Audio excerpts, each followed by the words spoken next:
Alrighty.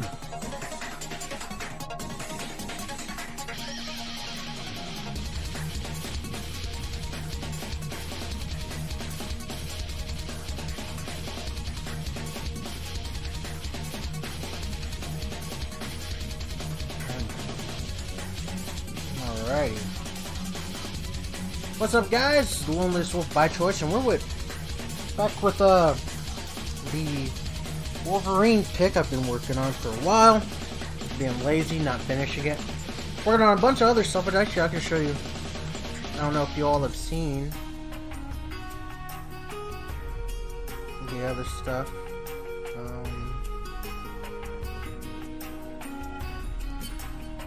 So,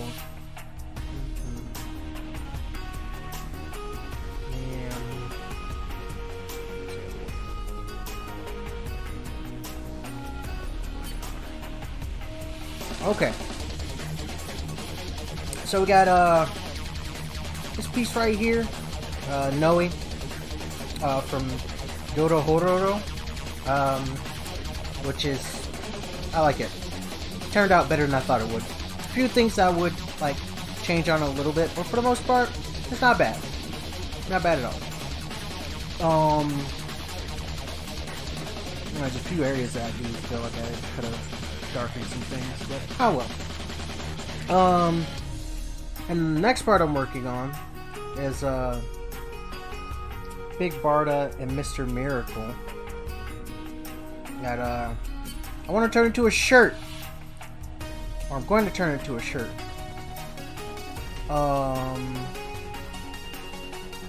Hopefully it'll come out well. There's a few things I do want to change for it.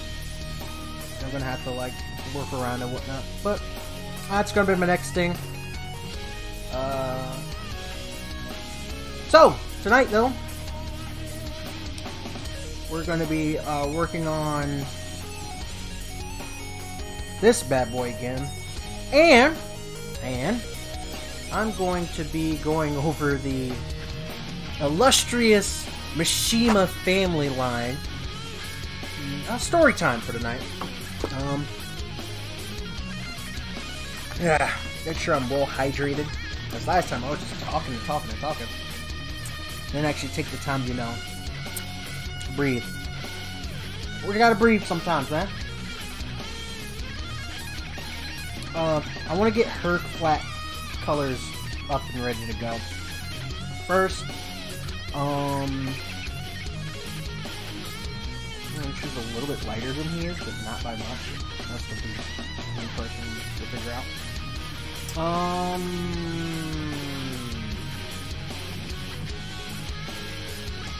So I'm gonna wait to see if a couple more people join in, and I'll go through story time.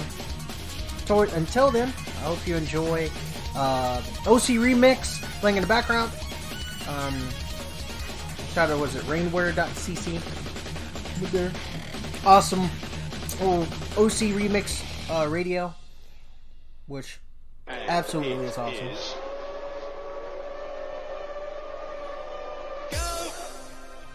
So, trying to figure out how I'm going to do this.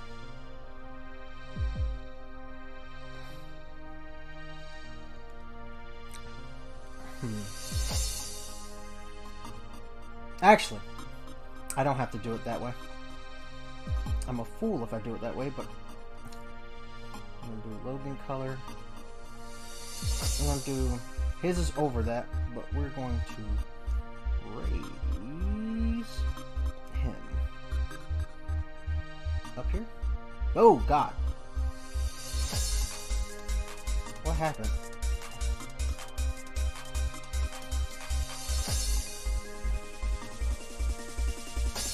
Oh.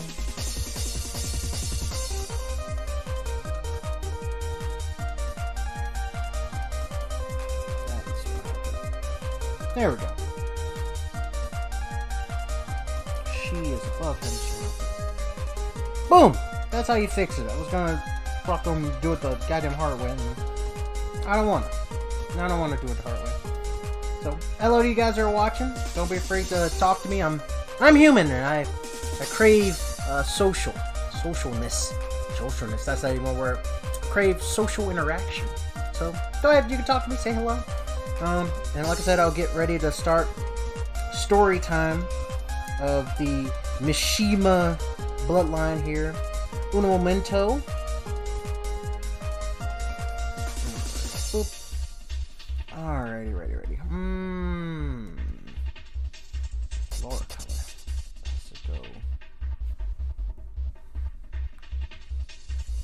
Here they come another time. That's the into the last lap, into the final lap.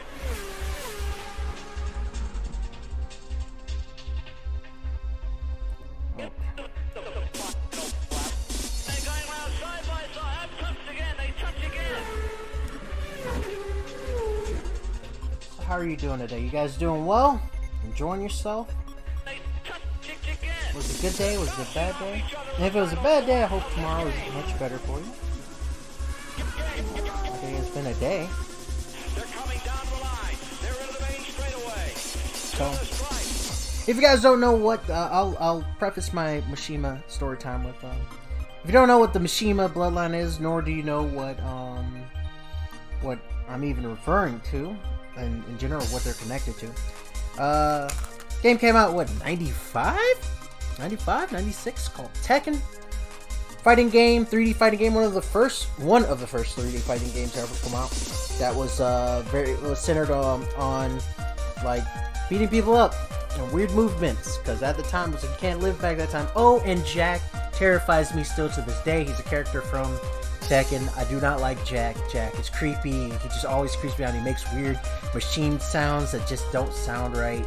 I don't like it. God, I don't like Jack. Jack is a cool character, but I don't like him. What was I gonna say? The Mishima bloodline is basically the Mishima family that is a part of Tekken.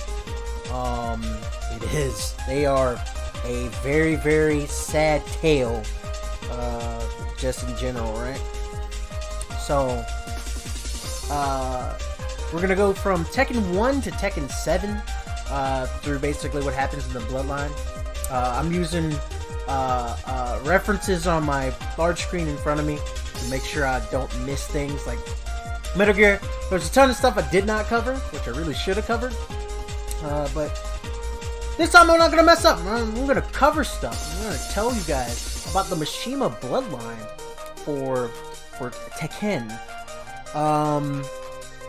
It is a very, very interesting tale.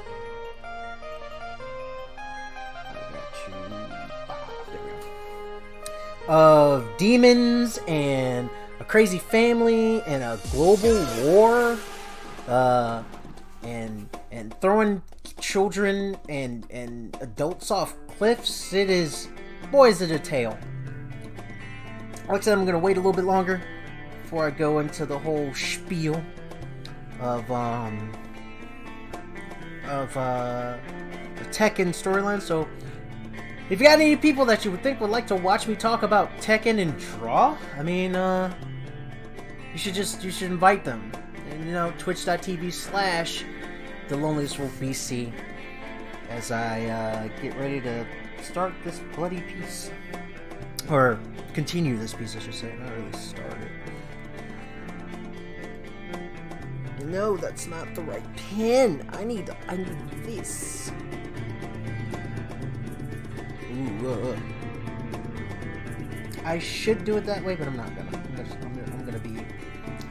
I'm gonna take the time. This gives me enough time to. Ooh, some of these lines are just everywhere. Made her lines very thick on this because it didn't have the wait, that's not her skin. I was like, wait a minute, something's not right here. That's not her skin. That's the problem. I want to clean up some of these lines too.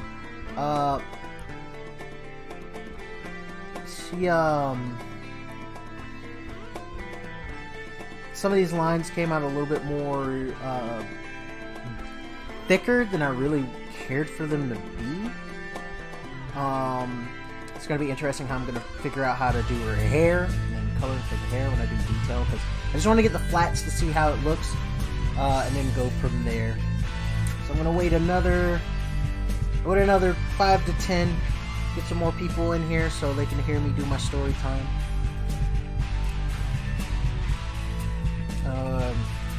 Until then, I can talk about a little bit of weird gaming news that's going on. Microsoft bought Bethesda, which is weird. They bought Obsidian not too long ago, and now they have Bethesda as well. I'm curious how this is going to affect their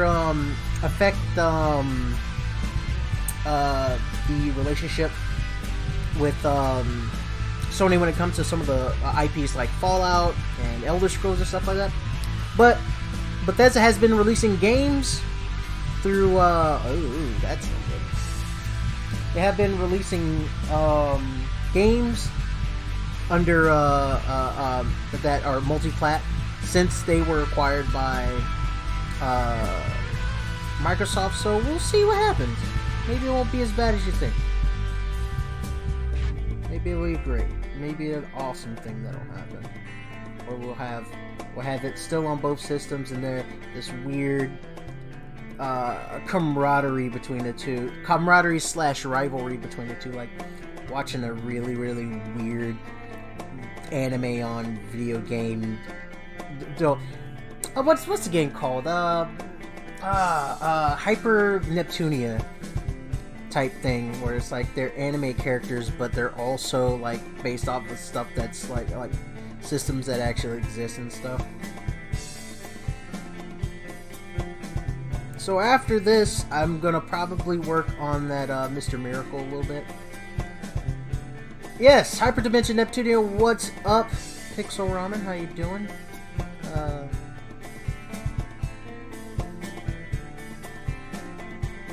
Like the Learn box. Ugh. I'm so bothered by that in a weird, twisted way. I don't like it. I don't like it at all. Ugh, the Learn box. Ugh, that's disgusting. Get it out of here. Get it out of my face.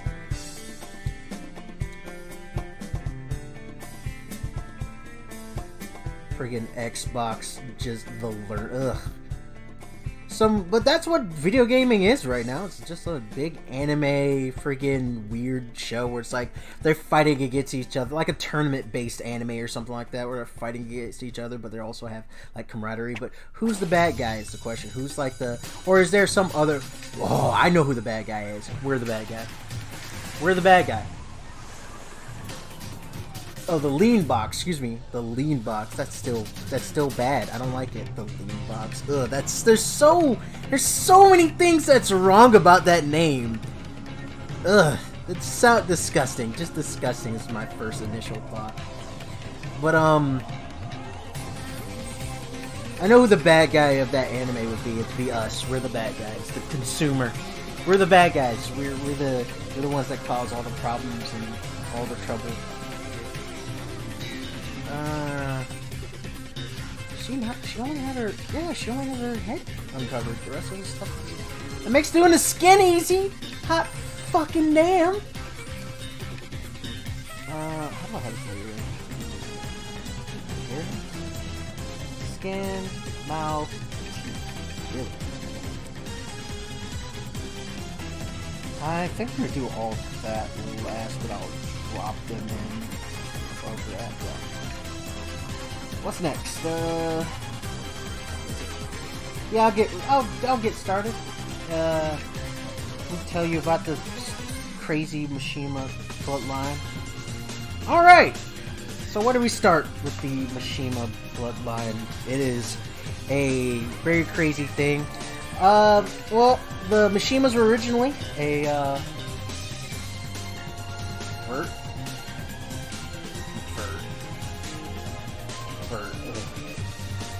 I don't like it. Just stop it.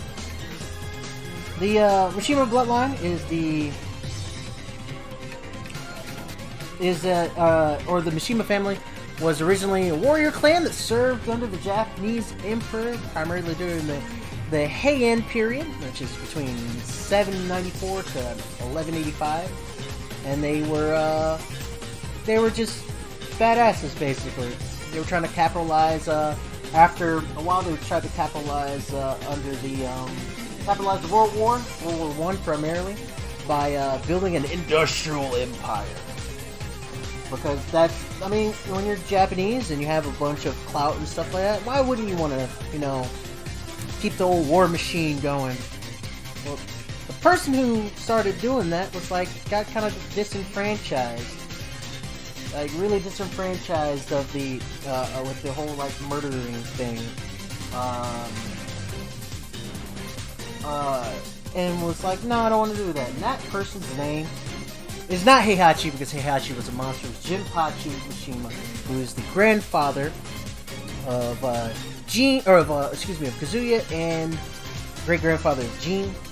He instead wanted to be like, I don't want to make weapons no more. Weapons are dumb, and I think it's not peaceful, and I want to be a peaceful chap. I'm gonna spend my money and time doing martial arts, because that seems like a better like use of my time. The old martial artist thing. So he did. He was like, screw it, I'm doing martial arts now. Yeah, that's not good color.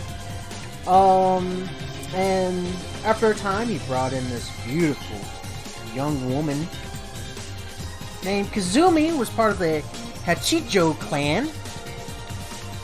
And she trained with him and his son, because his son was around the same age. Oh, no, actually, he was a little bit older than her, like creepily older than her. They ended up falling in love, like creepily old.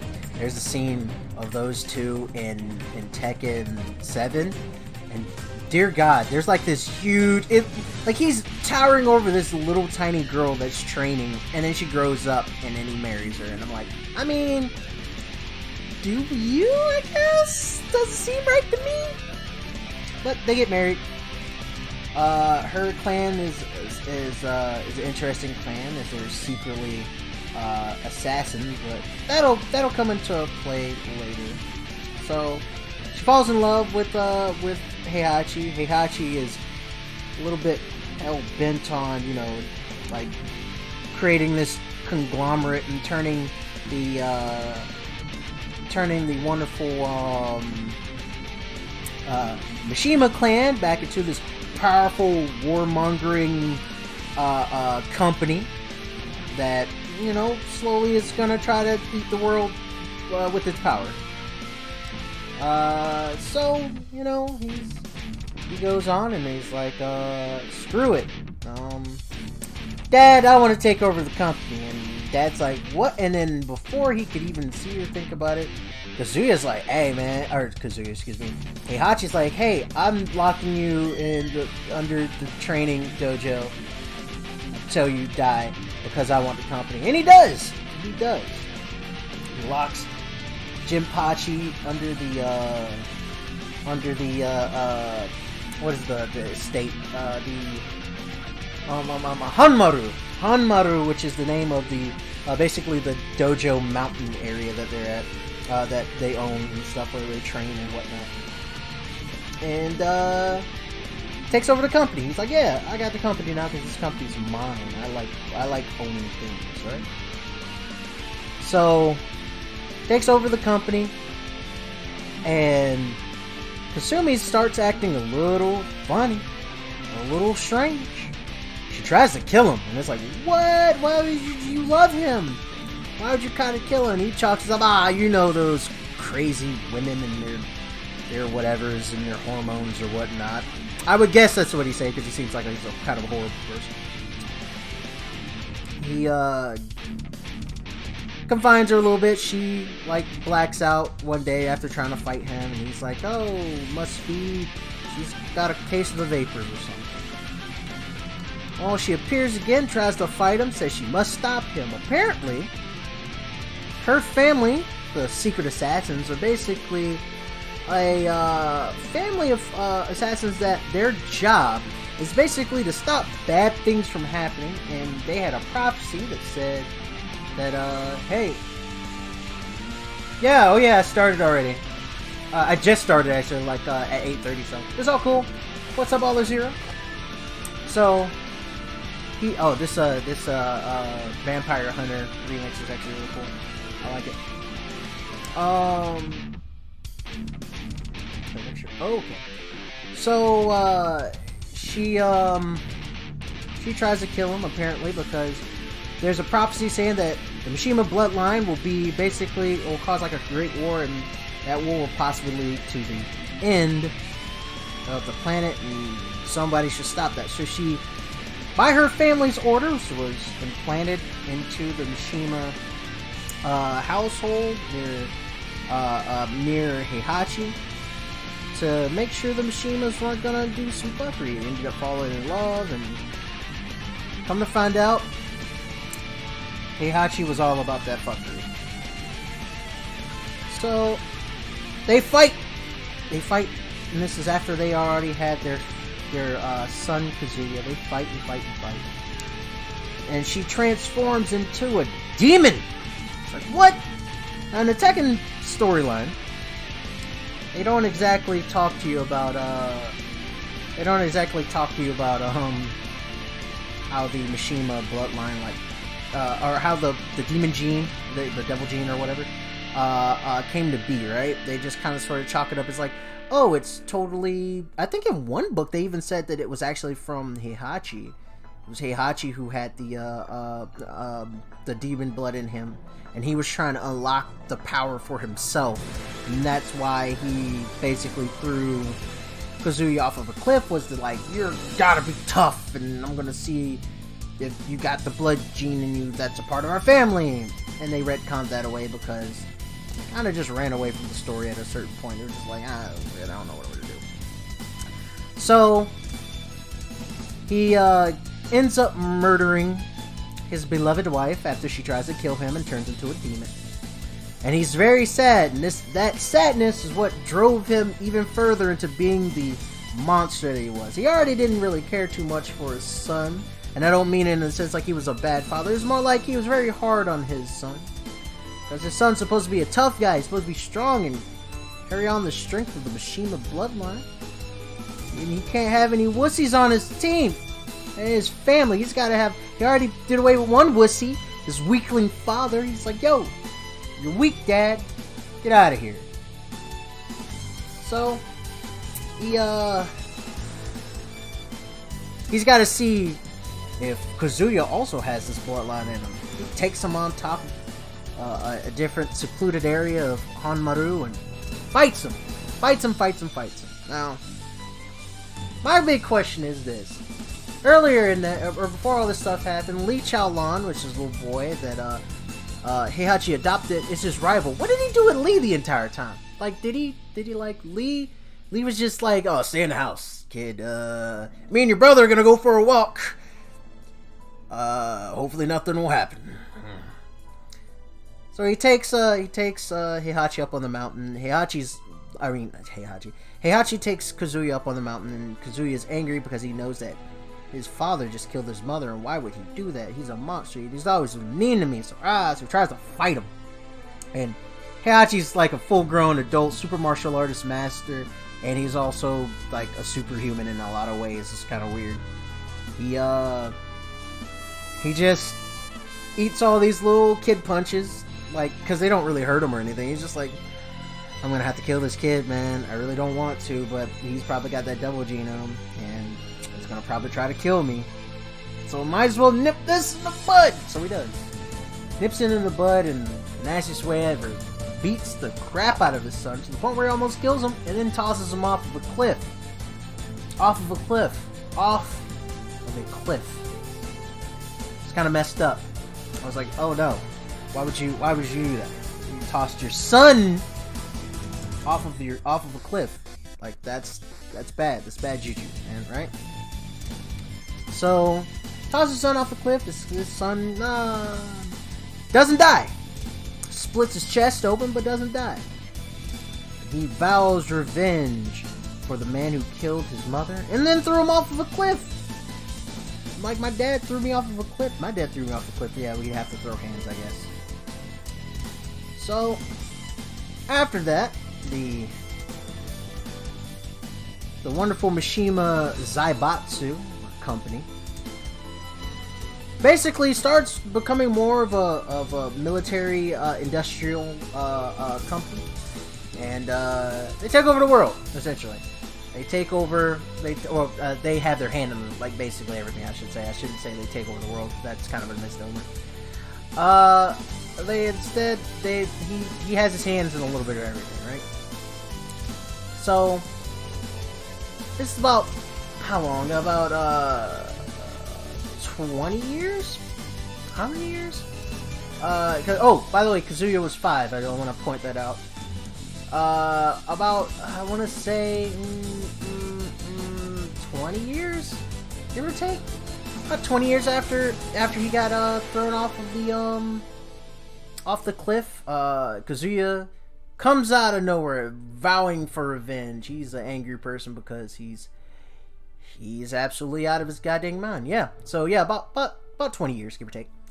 He goes and he's like, I'm gonna join this tournament because it's still all about martial arts. Can't forget that. Though Heihachi might run a company that is solely bent on, you know, taking over the world and whatnot.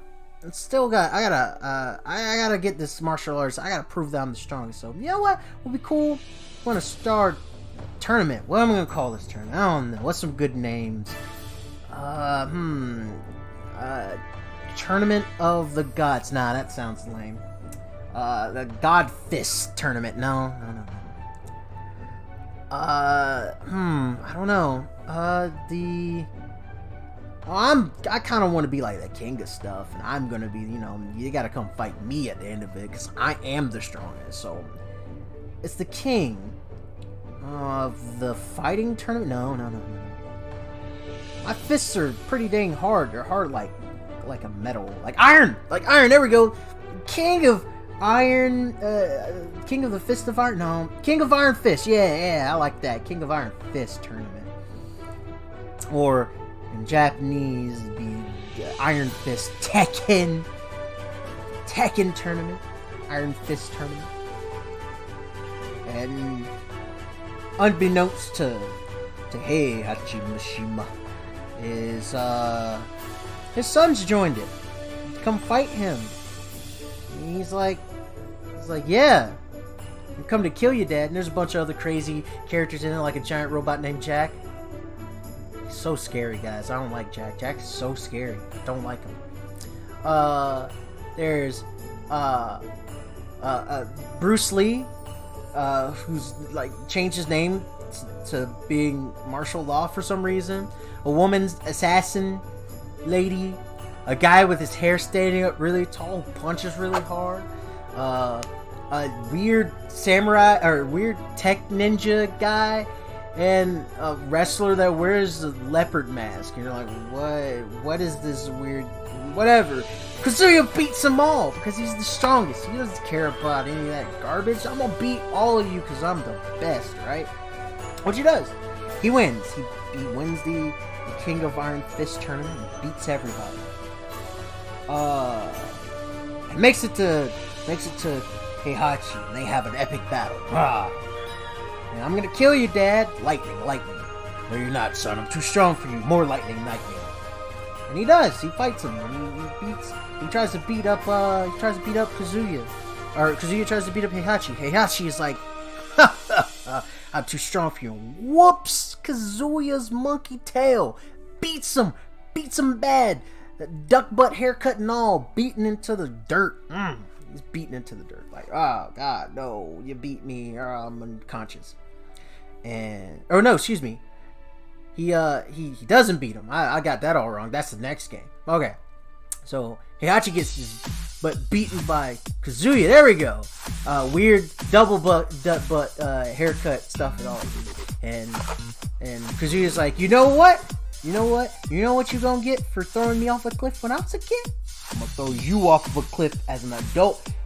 Bye, father, and throws him off the cliff they're fighting on. Into the abyss below. Not really abyss, like tree line below. Yeah, tree line below. And he goes on to take over the Mishima Zaibatsu, because that's apparently how tournaments work. When you beat them, you just own whatever the person before you owns. So yeah, he basically takes over the Mishima Zaibatsu, because that's what it was. So, and Heihachi is like, or Kazuya's like, yeah, I own a company now. My company. I was living poor for a long time. So, in that, Kazuya's now in charge. He gets a little big for his britches, because when you have a company, sometimes you just gotta get a little bit big for your britches. You just do. It's like in the claws. You just, what am I doing today? Stepping on people, taking over everything. Ooh. Oh, I'm loving this Cammy theme remix, I gotta say. Oh, God, it's so good. Anyways, I'm distracted by this.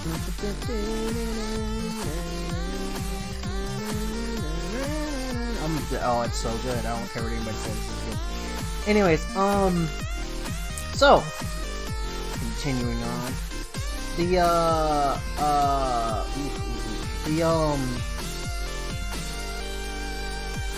what was it saying?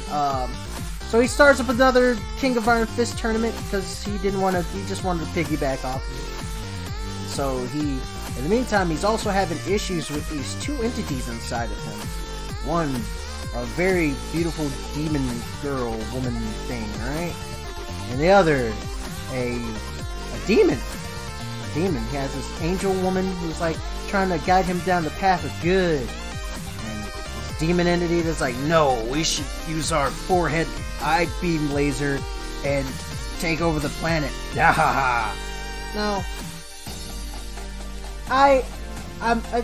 the weird thing that I have about this entire thing is this bloodline that he's gotten this from was a group of assassins that were bent on doing the right thing, but they were called like demons. And maybe they were like demons in the sense of like Oni, not really like evil per se. Maybe, I don't know.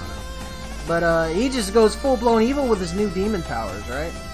And slowly that voice of good disappears, but he's still in the middle of this tournament, ends up falling in love with a beautiful woman who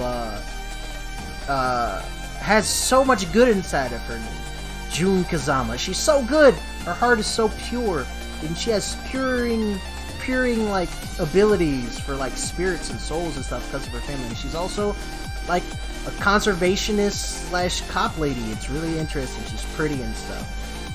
And she's like trying to get him to stay on this good path. Don't fall down the evil path.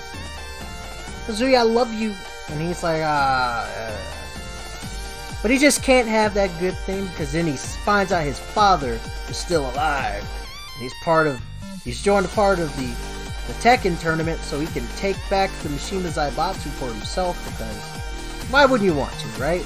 My company, you didn't win fair and square, though you did, and you threw me off the cliff, but I'm back. I'm gonna take my company back, right? So once again, we got a bunch of crazy characters, and Kazuya slowly starts falling to the evil that is the devil gene, the devil gene that's inside of him. Wants that. He's craving power, so it's less of the devil gene at this point. This devil gene apparently isn't evil inherently, and it's more of the Mishima bloodline that's supposedly and anger. Don't forget anger. That's like trying to push him towards, doing bad and evil things. Shouldn't do bad and evil things. That's lesson here is like, no matter how angry you get, don't do bad and evil things, because what happens to him might happen to you. So they fight. He leaves June after their little liaison, wink wink, hint hint, nudge nudge. And goes to fight after he beats everybody else. Goes to fight, or everybody, Heihachi beats everybody else. Goes to fight his dad, like on an active volcano for some reason, because apparently in the Tekken universe, convection does not work. It just does not work. Oh God, we're just gonna fight on a literal volcano that's active volcano, not like a mountain or anything. It's just like, nah, but an active volcano, like one of the ones that's still shooting like lava and things. It's just like, yeah, we're gonna fight here. This seems like a great place to fight, don't you think, Dad? Yeah, we're gonna fight to the death. So here we go. So they fight fight and they fight and they fight. Like Itchy and Scratchy. That's a Simpsons reference if you didn't know, or you might not know. Some people that might watch this later might be like, who's Itchy and Scratchy? So they fight. And this time, Heihachi wins. Knocks his son unconscious with the fighting prowess of fighting power. And he's like, you know what? I'm sick and tired of this. I tried to throw you off a cliff, you came back, and instead of showing me greatness, gratefulness that I didn't, like, you know, put you in the dirt before, you try to come back and you try to kill me? Alright, then this time, I'm done with you. I'm gonna throw you into this volcano, and you're gonna be incinerated. So, I win, right? This is it. There's nothing you can do. You're dead, son. And he does. He throws his son into the volcano, and that is the end of Kazuya. 20 years pass between Tekken 1 and Tekken 2 and Tekken 3. Another 20 years pass. And Heihachi's like on top of the world, man. He's taking over everything, bro. I got it all, man. I got it all. So he takes over the world. He's taking over the world with his super company and his leading technological advances and stuff, because he's just that dude, apparently. That's how it works. I don't know how, but that's how it works, apparently, right? So Tekken 3 rolls around. There's another entity, another company that's like, hey, we want to do the same thing. We want to take over the world too. They're called G Corporation. They're going to be more important in the next game, but they're starting to make some stuff up. They're trying to do some stuff. And but Heihachi has this guy named Dr. Boris Boskanovich, I think his name is, who is this super genius. And this super genius is like, I just don't want to, I don't want to do bad things. Heihachi's like, shut up, make weapons. And he's like, okay, I guess I'm making weapons. He does, continues making weapons. That's kind of like a little bit of a thing, like, for later. So I don't know where Kazuya's in his office one day, and he's just like, oh, this is nice. I like this. I love this song. So he's in his office one day, and he's like, hey, he gets like a call. He's like, I'm doing business work. What is it, Cheryl? And nah, it's got to be a Japanese name. It can't be Cheryl. Let's see. What's a good Japanese name for like a receptionist? I don't know. Mitsu. Mitsu. It's short for like Mitsuri or something. That's what I'm going with. Might sound weird. Mitsuri. That's this fictional receptionist lady. He's like, Mitsu, what is it? I'm in the middle of important world taking overing right now, and you're bothering me. You're bothering me, Mitsu. The last person who bothered me, I threw into a volcano. He's gone. And he just so happened to be my son. I told you about this story, Mitsuri, just so you understand not to bother me while I'm doing plotting, okay? She's like, I'm sorry, but there's some kid here. He's really cute. I don't care how cute he is. Don't care how cute he is. What does he want? I'm in the middle of doing some stuff. You're bothering me, Mitsu. Well, he's here, and he says that he's your grandson. My grandson? I only have one. Oh, you mean Lee had a child? I ain't got no other son. It's probably, and Lee. I just saw Lee the other day. He tell me that he's having. I'm gonna beat Lee in his head. He's gonna have a kid. And not tell. No, he just said his mother told him to come here. She's her name is June. I heard that name before. Oh, it was not the. I found out that's the chick that. Oh, he's Kazuya's kid. Oh no, he's Kazuya's kid. That means he's probably got that devil gene in him. Let's bring him. Let's send him in. So there's a new person, and Tekken 3 introduces the new quote-unquote quintessential lead of the story. Name is Jin Kazama. He's the son of Jun Kazama from Tekken 2, and Kazuya Mishima from, you know, the lava boy. He's dead now. So, send him in. He sends him in. He's like, you're supposed to be my grandpa, and there's this thing that, like, killed mom, and she told me to come find you, so here I am. Please don't throw me away. I need family. And the conniving Heihachi is conniving. It's like, oh, it's okay, son. Come here. Grandpa loves you. Just don't worry about it. It's not a big deal.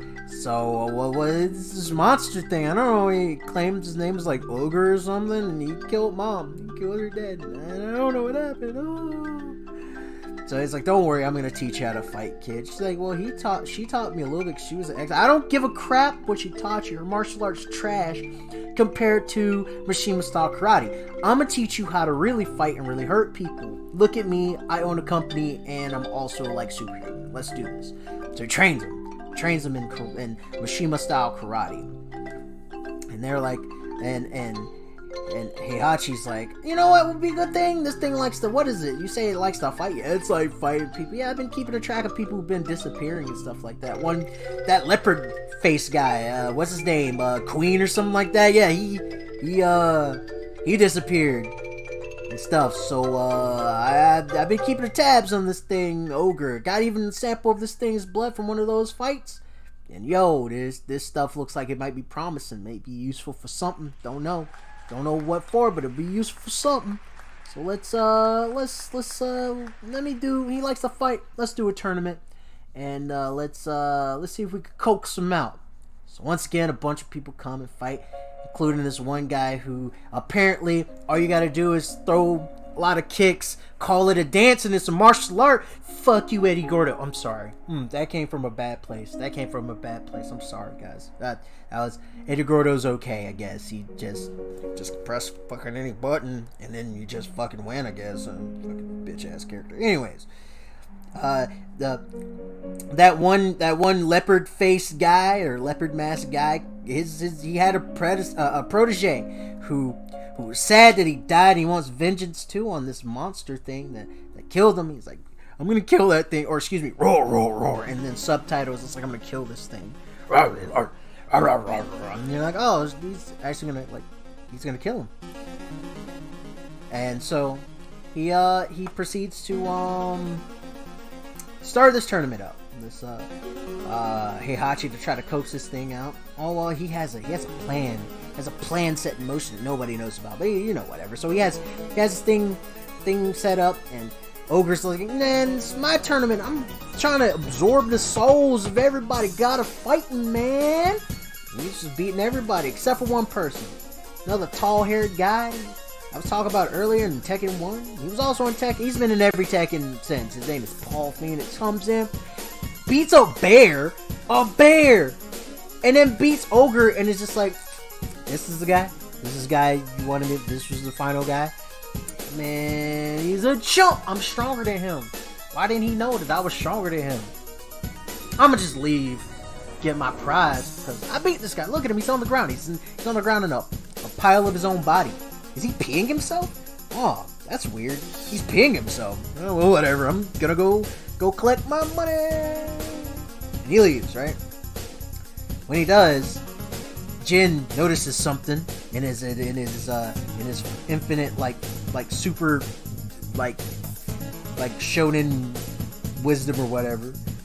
Oh, this thing's not dead, and I want him dead. He transforms into a weird monster that has a snake for a hand, like horns. He's a monster. He's like quite a literally monster. Ogre transformed into a monster thing, right?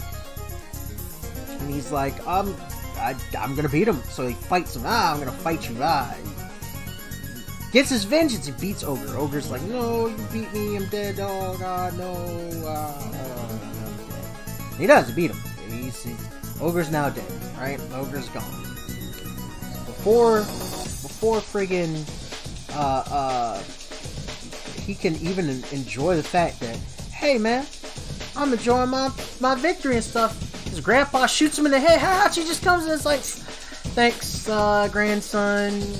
You did a good job softening this thing up for me.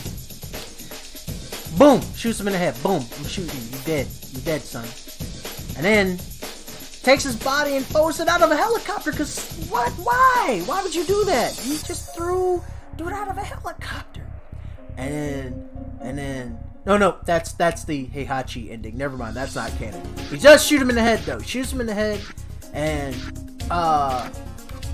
Jin is like, it's like, wait a minute, dead people don't make sounds. The devil gene activates within him, and he starts going on a rampage. I'm gonna kill you. I'm gonna kill you dead. And he throws Heihachi through a wall, and he's can't control my body. Sprouts beautiful, gorgeous black wings. Oh, they are to die for. I wish I had jet black wings like that too, but that probably means like I'm a fallen angel or something, like evil or something like that. But he sprouts two jagged, really like curved horns out of his head, and then a weird eye gem that appears in the middle of his forehead. He gets like more tattoos. He's had like a weird, because in the 1990s, the tribal band around the arm was like the thing. He has like a half a tribal band on one arm. It turns into a tattoo. But he's like 18. I guess, what is the age you could get a tattoo in Japan? That's the question. Like, can you just get a tattoo at the age of whatever? You know, I need to know. These are the questions we need to know, right? So that happens. He transforms into the thing and then flies away. Flap, flap, flap, flap, flap. That's the sound of his wings make when he flies away. Flap, flap, flap, flap. And he goes away, and Heihachi's like, "Oh no, that's bad. I can't. He's dead, and he's out there now. He's gonna come back and try to kill. I just know it. He's gonna try to kill me and stuff. I'm really not looking forward to it. But he doesn't know that Gene has good in his heart, all thanks to his mommy. But the story doesn't end there. We're gonna move forward.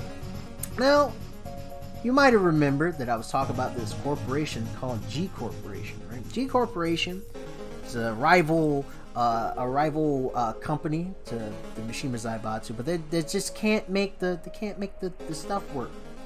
So they actually get their hands on Dr. Boskanovich as he leaves the Mishima Zaibatsu, because he's having this rivalry with this guy named Dr. Abel, who's super evil. He brought this guy in Tekken 3 back from the dead. He's this super corrupt cop, right? And then he makes him into like a Universal Soldier type guy, if you don't know it. God, I'm dating myself, Universal Soldier. He creates this Universal Soldier guy, right? Named Brian Fury, and then Brian Fury's like super strong. He can like rip tank turrets off tanks and stuff, and he's super like fast. He's a walking death machine essentially, and he has the same. He doesn't talk. He just goes. Hua! That's all he does. He doesn't do anything. He just kills stuff, and it has a super evil laugh. I don't get it, right? So, Dr. Boskanovich leaves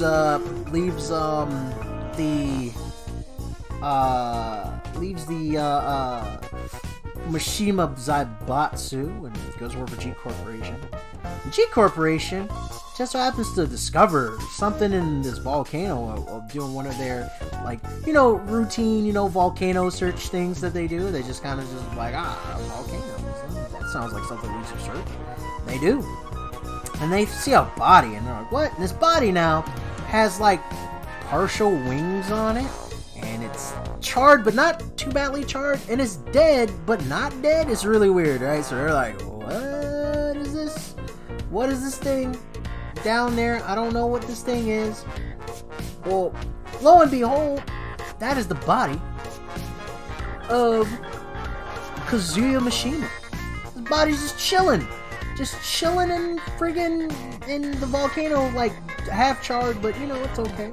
So they're like, we can rebuild him. We can make him better, faster, stronger, and he'll for some reason have one glowy eye, and we won't explain that at all. So Kazuya like is rebuilt. He's reborn. And his first order of business, murder a lot of the people at G Corporation for some reason. I don't know why that was his thing. He's like, I'm gonna get my life back. Cause he's like, beats up. No, excuse me. He beats up the Tekken Force. That's right. The Tekken Force go into G Corporation because the Mishima Zaibatsu gets some intel on the fact they recovered Kazuya's body, and Heihachi's like, oh no, we're not having that. We're gonna go recover that for ourselves, and we're gonna keep that thing on ice.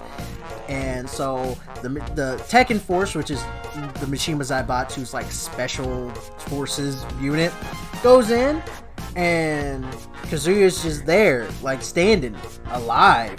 And he looks angry, and he proceeds to beat the monkey tar out of all of the Tekken Force. And Kazuya's just watching this. Heihachi's just watching this on his like one of the guy's camera as he like punches, "I'm coming for you, son," and then he like breaks the camera. All this time, Jin kind of recovers himself. He kind of sort of regathers himself. He's like, "All right, dude, that was crazy. I don't know what happened, but I know that my grandpa tried to kill me. That's the one thing for sure. Grandpa tried to kill me. Don't know why, but Grandpa tried to kill me. So you know what I'm gonna do? You know what? Forget this Mishima style karate. I'm gonna learn traditional karate, because traditional karate, that's where it's at. That's where it's at. We're gonna learn some good old fashioned Ryukyuan, like Okinawan karate. Let's do this." So he's down in like, I think it was like Brazil, just training. That's what we're gonna do, training. So the wonderful rivalry between Heihachi Mishima and Kazuya Mishima is back for some reason, because apparently Kazuya can't fucking die. So in this one, you basically have it where, sorry, I'm trying to remember what does happen, because I want to jump to the end. There's got to be a lot of there's a lot of crazy stuff. This one was the one with, yes, because this was the one where you had I'm getting 4 and 5 mixed up. Here we go. I got everything right. I was about to tell you wrong stuff, and I can't tell you wrong stuff when I'm talking about Tekken. That's not the way, right? So Kazuya and was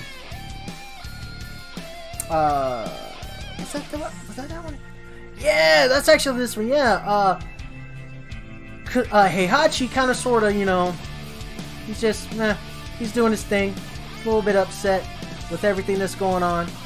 He tries to use the ogre blood, doesn't work out. Now his son's alive. He's like, "What the fuck, man? I just can't catch a break."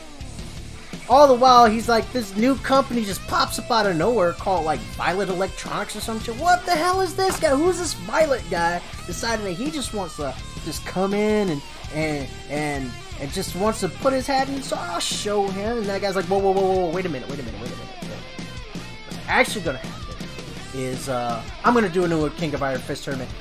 Why is everybody taking my idea? That's what Heihachi's like. Heihachi's like, why is I came up the king. You can't. It's copyright. I got a trademark on it. You can't take it. And they do every time. They're like, I'm taking your idea, Dad. He's like, "Dad? What? It's like, Violet, are you Lee? Are you Lee? You trying to act like you're not Lee? You come up with a new name, but no. What are you talking? I'm not Lee. I'm not Lee Chaolan. I didn't even say his last name. I'm not Lee Chaolan. I don't know what you're talking about. Why are you being weird like that?" So, Lee Chaolan is Violet, and he's got his own company. He's creating this. He's trying to get battle data for this thing called Combat. And so this thing knows how to fight like everybody. And many people lose to it, but you know who doesn't lose to it? Jin Kazama. Jin Kazama beats it.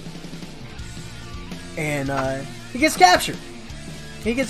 As he does it. He's captured, and he's taking the Hamaru, and Kazuya's taken there, and they're like, he's like, I'm gonna take the power from you, cause Jin, I'm gonna take my demon power, and I'm gonna even be more powerful. It's gonna be amazing.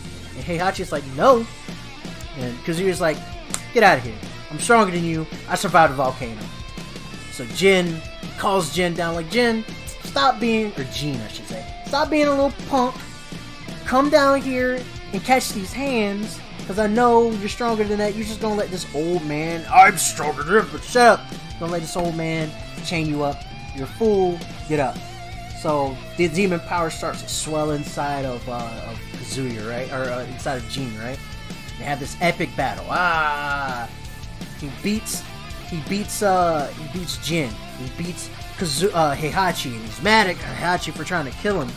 And he's like, he's starting to transform into his demon form. And just as he's about to kill, which one did he try to kill last? He tries to kill Heihachi. He's like, screw this, I'm gonna kill Heihachi. I'm gonna take him out. He's like, Heihachi's like, oh god, he's gonna kill me. Don't, just not in the face. This is the moneymaker, man. He stops. He has like the spear hand ready, like, I'm gonna do it.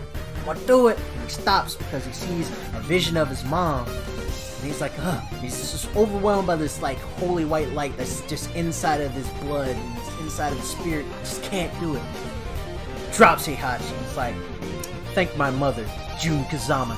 And he flies to the roof of Hamaru. They're in the Hamaru, which is like all wood, like old Japanese wood. He just breaks through the ceiling, flies like out of nothing. Wow, gone. Leaving Heihachi and Kazuya there. It's kind of like,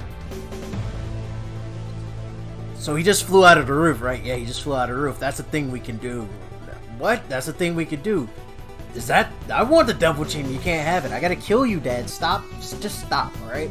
And before they can get some stuff on, we'll roll into Tekken 4, alright? I'm gonna take a quick little breather break. Dear Lord. Hope you guys are enjoying my story time. We still got 3 more games to go. So far what we got, with a small recap, we got father tries to take over the world with a company. Wife is like, I knew you were gonna do this by prophecy. Wife tries to kill husband. Husband kills wife. Son, angry, you killed mom. Husband throws son off cliff.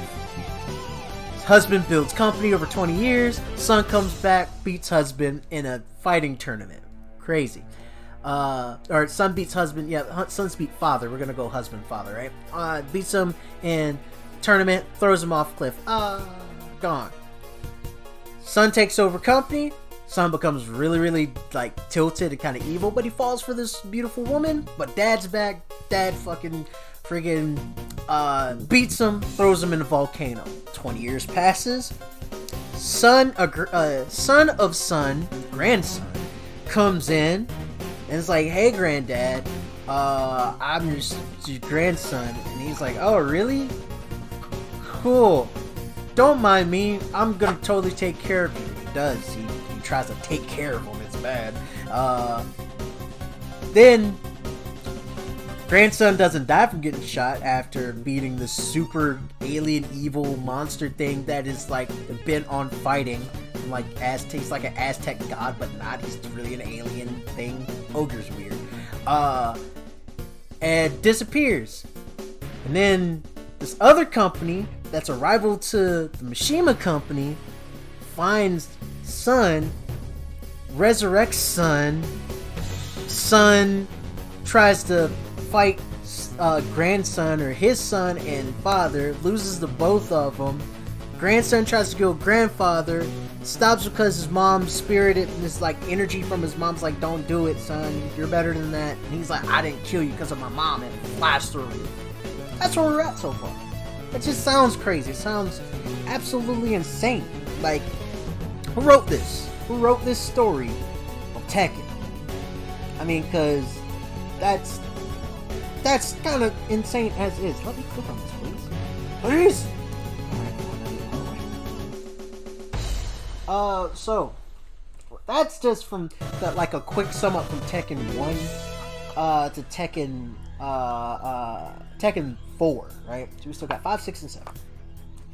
5 and 6 are like the weirder of the two, and 7 tries to retcon a bunch of stuff. Some of that stuff, the stuff took from the beginning before Tekken 1, right? It's really insane. So, quick recap done. On to Tekken 5.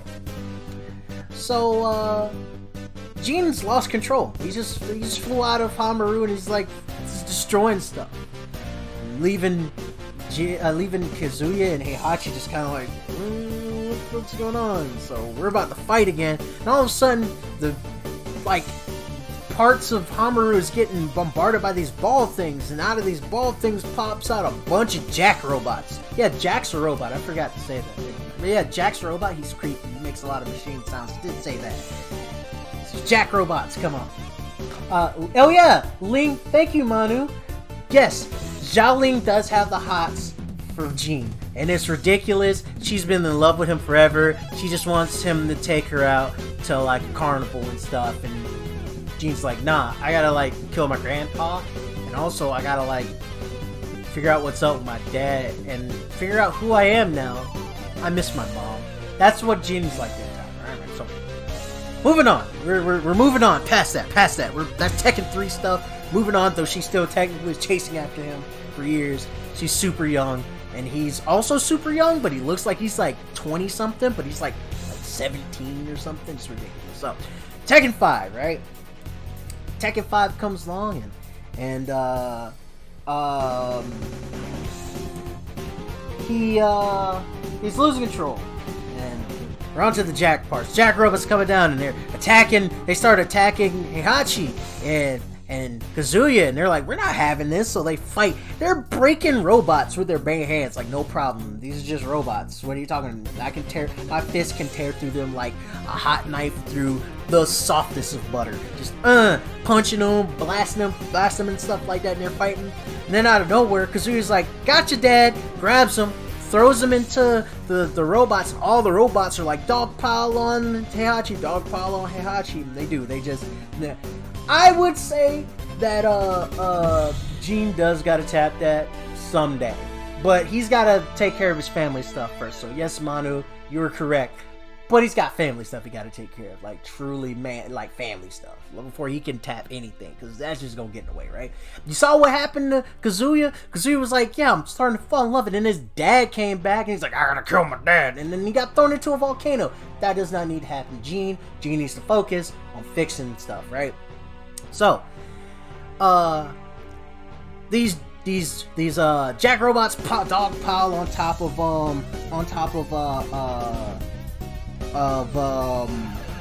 Heihachi, right? One of them's face opens up, which is one of the creepiest scenes in goddamn Tekken. That's weird. His face opens up. He's got like a friggin' countdown timer. Why they put a countdown timer in this thing's face, I don't know. But it's a countdown timer for a bomb. Once again, why would you make a countdown timer in its face to be like, haha, you about to blow up? Kaboom, boom, Hanmaru, roof blows up, and the entire like mountainside just kind of like, or the building on the mountainside, kaboom, blows up, and there's some black ninja like on a cliff somewhere that's just like, Heihachi Mishima is dead, and you're like, who are you, Blade? There's this weird Blade-looking dude just on a cliff. Who is this guy? New character. His name is Raven. He's cool. But then they replace him later because with Master Raven, who is hot, sexy black woman who's a super ninja herself, who is his trainer. It's weird. But anyways, what am I talking about? We're not talking about the other characters. We're talking about the Mishimas right now. I'm getting sidetracked, right? So, Devil Gene is gone at this point. He's just friggin' destroying stuff, and Devil Gene's Devil Gene is going berserk, and he's just destroying stuff. He's just trees and everything. He's just destroying everything, and out of nowhere, another King of Iron Fist tournament has started up. It's like, but how? It is by Jinpachi Mishima. Wait. Isn't Jinpachi dead? His son, Heihachi, like, trapped him under Hanmaru, and, like, he died. He's dead. Apparently not. So he's back. He's back with a vengeance. And he's starting the first order of business is another fighting tournament. Huh. Why a fighting tournament? Why is it always a fighting tournament? Can't you do anything better? No. It's just another fighting tournament. This is the way we do it. Starts up another fighting tournament. He's like, I want to fight all the strongest fighters. I'm going to show you that I'm the best, right? So he does. He starts up. That's not the right brown I want. He does. He starts up. That is a slightly better brown. That's not the brown I want. That's the brown I'm going to use. Screw it. That's the brown I'm using. So he starts up the thing. He's like, yeah, I'm starting up a new tournament. I'm going to take over the world. But how is he doing this? He's supposed to be dead. So Jinpachi just kind of sort of, does his thing, takes over everything. takes over the company. He reveals what happened to him. He reveals that he was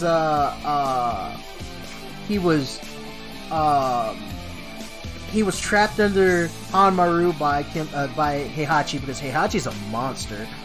Did that to his poor dad, and he trapped him for 40 years, 45 years, something like that, and he died. He died from starvation. He was trapped under there for 40 something years. He just died of starvation. He's like, you didn't even bring your dad like a sandwich or something, some stale bread. No, you just left him under there, and he just dies just because you want to take over the company.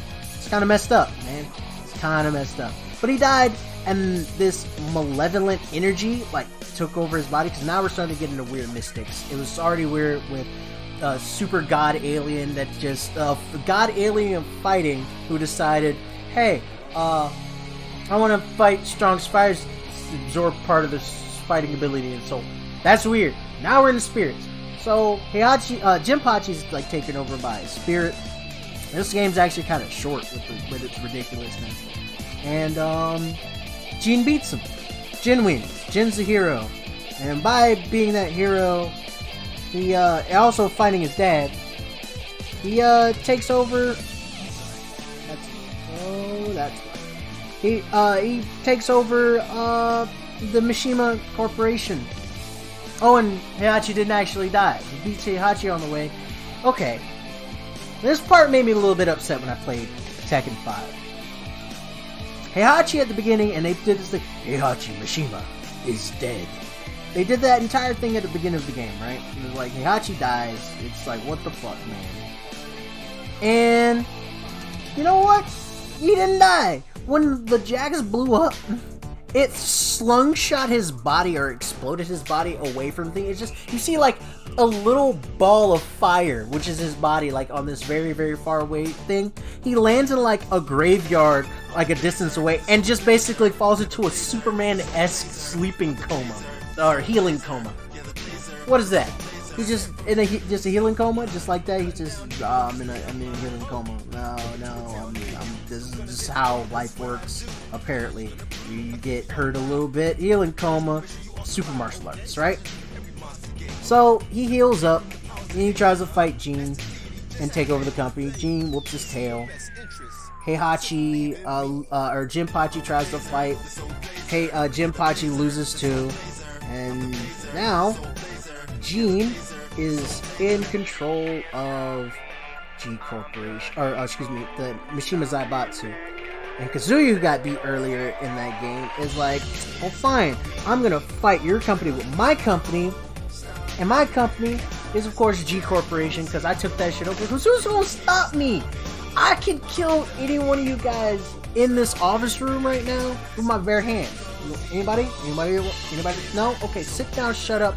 Let's make this money, alright? And so now they're a rival, right? So in between, a couple years I think passes in between Tekken 5 and Tekken 6, right? This is where we started getting into true ultimate fuckery. The world is in a super war. A super war between the G Corporation and the Mishima Zaibatsu. Why are we in a super war, and why is everybody being dragged into it? Well, I'll explain that weirdness in a second, right? But that's basically what's happening. They're dragged into this super war, and a super war between the two horrible factions, and yada yada yada. And it's like, this is dumb. This is all dumb, and I don't like it, right? So So Jin is fighting against basically his daddy. His father. Okay, not really his daddy, but his father.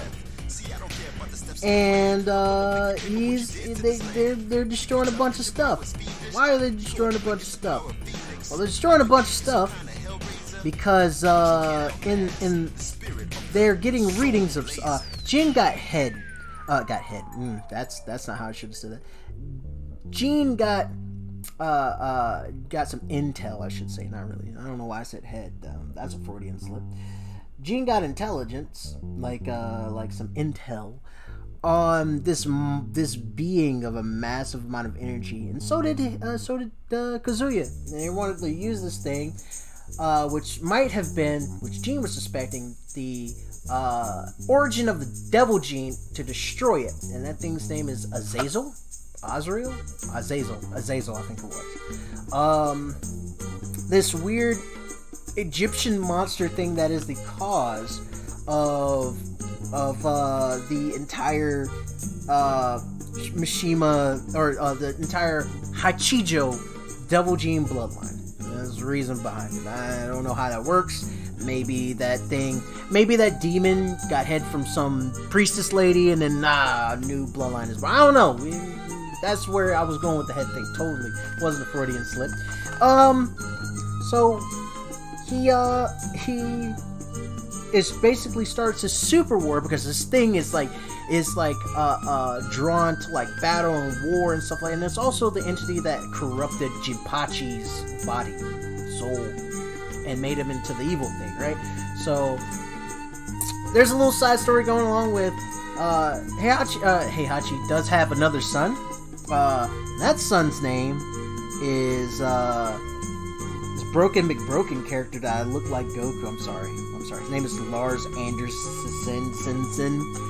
Because Heihachi has like he has one regular son that he tried to kill, a bastard son that he didn't acknowledge, and an adopted son that he's just like, to take what I can get, I guess. That's basically how Heihachi treats his children. It's just like, this is just how it is, I guess. I guess I gotta accept the fact that I got a bunch of lame-o children, right?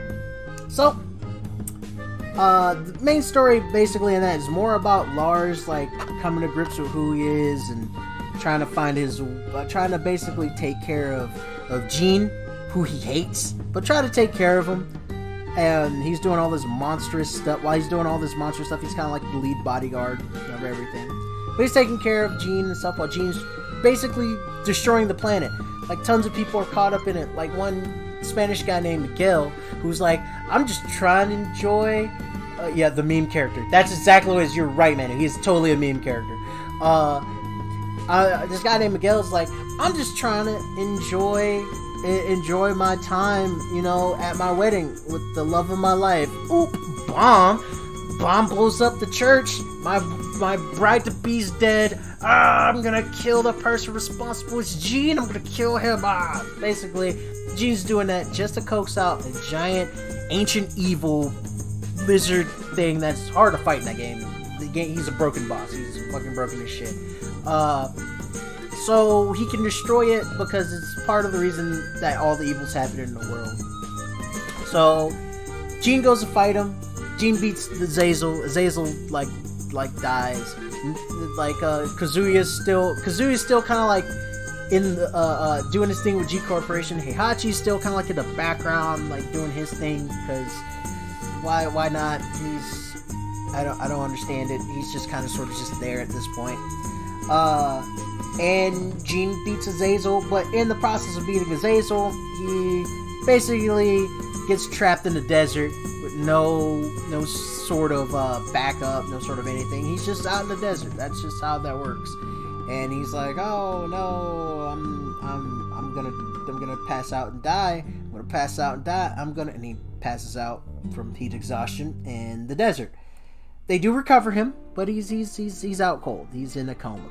So now that's Tekken 6 basically in a nutshell. All right, now we're gonna go into Tekken 7. If you haven't watched Tekken 7 or played Tekken 7, I'm giving you a warning right now. This is going to be spoiler territory. I mean, it's been out for like 5 years or something like that.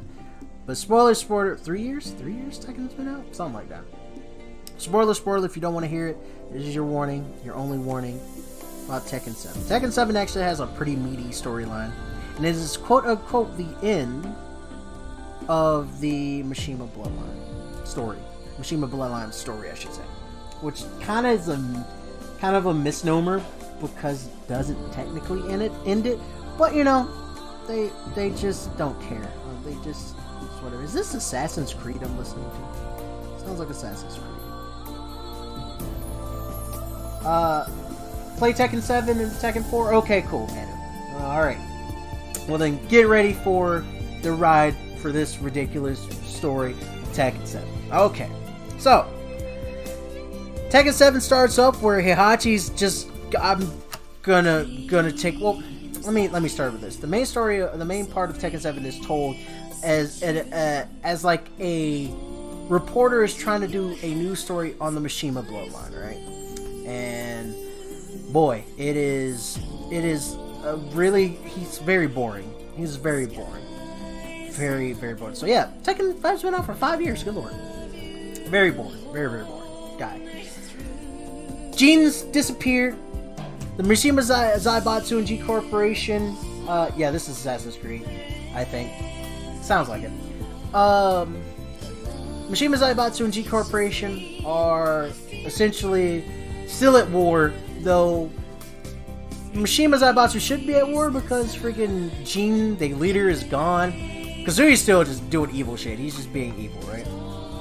So they go into, basically it tells the backstory of what happened to Kazuya and Heihachi and why Heihachi was doing evil stuff, which we covered already with the early part of this entire stream, talking about Tekken, right?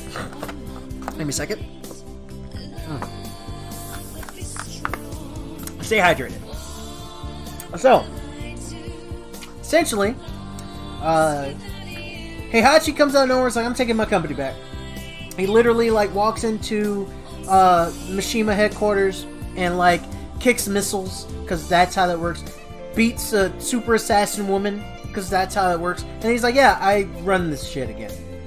I don't know how that works, but yeah, he's like, I run this shit. Don't ask questions. I'm the leader of this shite again. Okay? You cool? All right. I was gonna challenge me, right? Because you know what'll happen. I'll beat you within an inch of your life. Or I might just straight out kill you. No? Okay, cool. So now, his entire thing is he wants to try to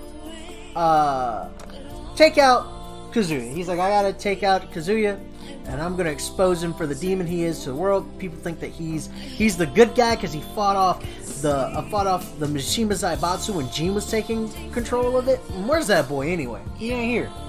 Where's he at? He not here? Oh, he disappeared a while ago? Did y'all find him? No? Say y'all did find him.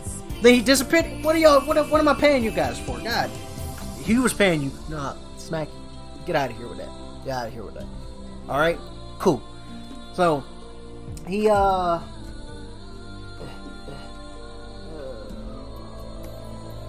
on a second. I'm trying to think. Sides. There we go. He goes, hey, I want you guys to do me a favor. We're gonna try to take down Kazuya, and I got some dirt, and I'm gonna make him do it, right? So basically, the entire game is, or the entire story is him trying to get help from this guy named Claudio, who's a part of this exorcist group who also has a part of the devil gene inside of him somehow, and that's a weird thing, which maybe they'll explain in Tekken 8 or something. So he goes like, "Hey, I'm gonna take over everything. I'm gonna defeat Kazuya. I just gotta show the world that he's a monster." So he goes fight Kazuya. Kazuya's like, "All right, let's do this stuff. We're gonna throw hands, and I'm gonna whoop you." So Kazuya starts getting beat by his dad. His dad's like, catching these hands, Dad. And Heihachi's like, stop.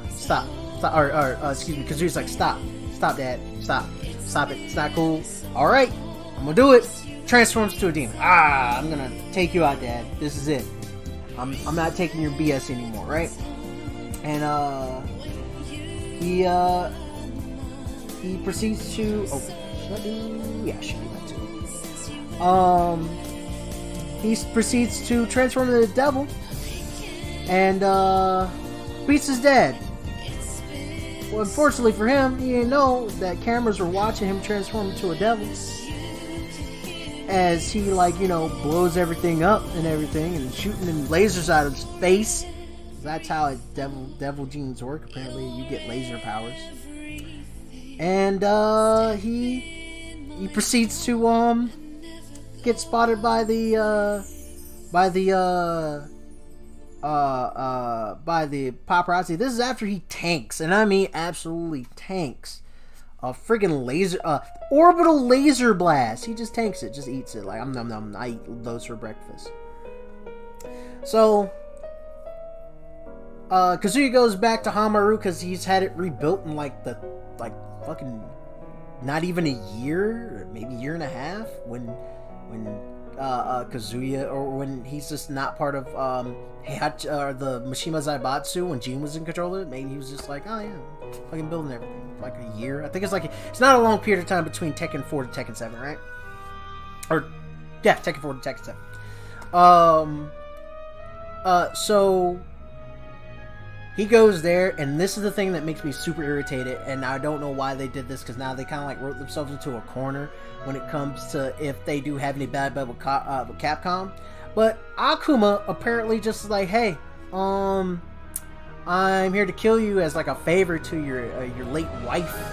Yeah, she saved me. I'm the king of fists. I am the god of the fists. Me. My name is Goki. I'm gonna fight you. And so they fight. And he almost beats Heihachi. Almost. Drops building on Heihachi. Almost. Doesn't work. He doesn't die. Because it's fucking Heihachi. Heihachi doesn't die from this stuff, right? So, he makes it out of there. And then, basically, Heihachi and Kazuya have to have their final showdown. This is it. I'm gonna take you out. And all this entire time, Heihachi's kind of like tying up loose ends, is getting his affairs in order, and kind of like, that's weird. That's some weird stuff. Why is he doing it? He talks to the reporter guy just so he can kind of sort of have it on record that he's not a complete monster, but he kind of is. And he proceeds to go to another volcano. I don't know why. I don't know why. I really wish I knew why. Like, what's the deal with goddamn volcanoes, and why they just need to fight on volcanoes? Oops. Did not mean to do that here. I don't know why they need to fight on volcanoes. That's just like a weird thing that I don't understand. I wish I did, but they just gotta fight on volcanoes. So they fight on the volcano in this epic battle. Friggin' Kazuya transforms to a demon after they like. He just can't. He knows he can't beat his dad any other way. I mean, I gotta just throw hands with my demon form, and he does. They fight demon form, but he transforms. He gets even more mad and transforms to another demon form. Like, what? How? What? How? You? Come on, man. You had another like backup demon form, just chilling in the wings, just like that. You couldn't like not. Okay, fine. We'll just chalk this up and just accept it that you have another demon form, right? So he's got another demon form. And he goes, "All right, Dad, we're gonna finish this. I can't. I hate you. You're gonna die." And Heihachi, the tough bastard, just won't go down. Finally, makes one mistake, gets punched in the chest, and Heihachi Mishima, after 7 goddamn games, is dead. And I don't even know if I believe he's actually really dead. And to put the capstone on the Mishima bloodline, Kazuya throws him into the volcano. And then there's this weird extra fight with him and Akuma, and that's really weird, but I don't really count that as canon. I don't count as Akuma as canon at all in that story. I don't care what anybody says. Akuma is not canon in Tekken 7. Don't at me. Don't get mad at me. He's just not. I don't care what you say. He's not at all, right? So that is the Mishima bloodline story. So far, it's up to Tekken 7. Me blowing through it, giving it like little weird, whatever you want to call it. But that's basically what happens in Tekken. It's a ride. It's right, and I didn't talk about really any of the other characters that much, which I'll talk about them a little bit because I mean, I don't want dead air. Dead air is weird. Let's see. Let's see characters. Like I got this thing up here. Let's characters. Okay, let's what was that? Okay, characters. Get out of here. I'm gonna look at them and I'm just going to go with whatever character You want to? Okay, I'll talk about Ling. Because you like Ling. Ling is your main. Okay, we'll talk about Xiaoling. Where is she at? Nope, I'm in male characters. That's why we'll do this. Female characters. Ooh, where did I do that? Here. There we go. Female characters. Ling Xiaoyu. Ling Xiaoyu. She starts off as being, how old is she? She's 16 in Tekken 3. Good lord, she's 16 in Tekken 3, 18 from Tekken 4, Tekken 7. So in between Tekken 3 and Tekken 4 is 2 years, right? And then the rest from 4 to 7, it's just like boop, boop, boop, boop, boop, boop, boop. Just everything just kind of like happens, right? So like Ling Xiaoyu is weird because she doesn't really have a story per se. It's all about being cutesy and it's all kawaii-des. She is that. She is literally just kawaii-des. She's like #1 just for the kawaii factor. She has a pet panda. Okay, she has a pet panda. How do you have a pet panda, man, and just walk around Japan just like, yeah? And this pet panda is like super smart too, like super smart. And has another like bear that's like in love with her. But like Panda has like different outfits. They have like matching bracelets and stuff. Ling Xiaoyu is she's short. She looks like a little kid though. Like she quite literally looks like a young. She grew up a little bit between the two games, so she looks older. In friggin' Tekken 3, she literally looks like a kid. Like I'm 32. Or I'll be 32 here relatively soon. I'm 31 right now. She looks like a kid. Even like as when I was she looks a little older, and then as I got progressively older, I was like, holy shit, she looks like a child. Ugh, that's weird. But then Jean is like fucking 17 in Tekken 3. So he's like 19 now, which is weird. Which is weird in itself because he looks like he's like 800 years old, man. He literally looks like he's in his 20s. I'm like, you're in your 20s, right?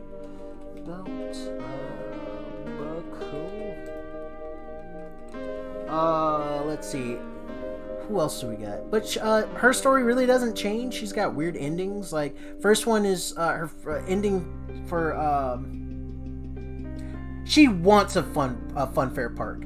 There's a couple endings where she basically wins the Tekken tournament and she makes a theme park called Xiaoyu Land in her like daydream. Heihachi unveils a real theme park because he's like he promises to build her a theme park basically when she wins it. He then tricks her and makes Heihachi Land and then like yells and then that's it and she beats him up. The end. That's her first ending. Next ending in Tekken 4 is she beats everybody because she does, and then her and her buddy Miharu are like they're just doing their weird stuff things, just friends in the office of Mishima Zaibatsu now that she like owns it. And Miharu is like, I saw Jin at the tournament. That's cool, right? And Miharu teases Xiaoyu about them being, about her liking Jean and Jean not liking her. It's really weird. Tekken 5. What happens? What happens in Tekken 5? Oh yeah, she has a time machine built, and she uses that time machine to go back in time to when Heihachi was about to be thrown off the cliff, and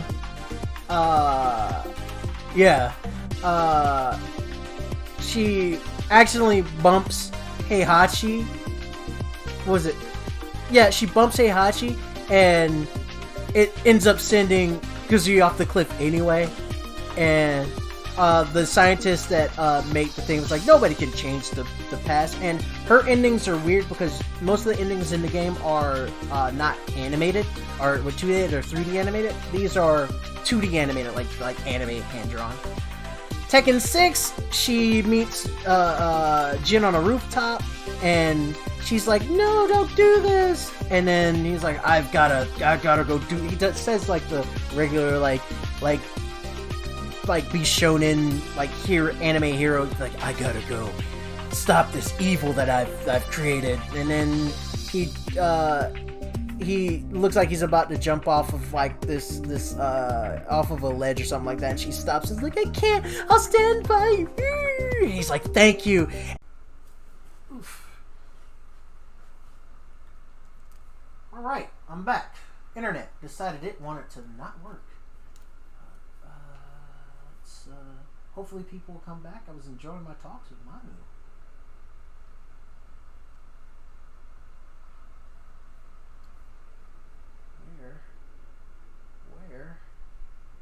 Where?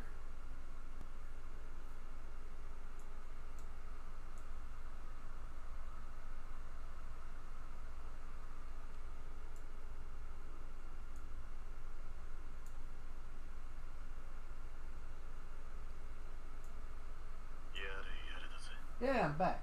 Sweet. I hear it. It's yelling at me. So we're trying to set things up. Thank you. Here. Gotta wait for people to come back in now.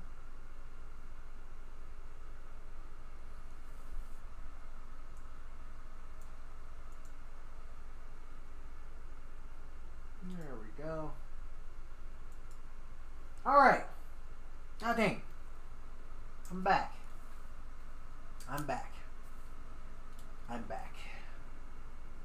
Oh, that's frustrating. It's so frustrating when that does happen. Thank you guys for rejoining me.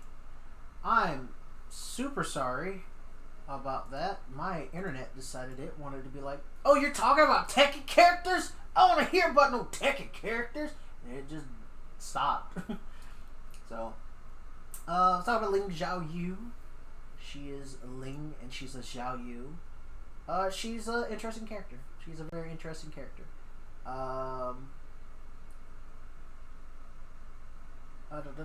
Let's talk about, was it Tekken 7 ending for Ling Xiaoyu.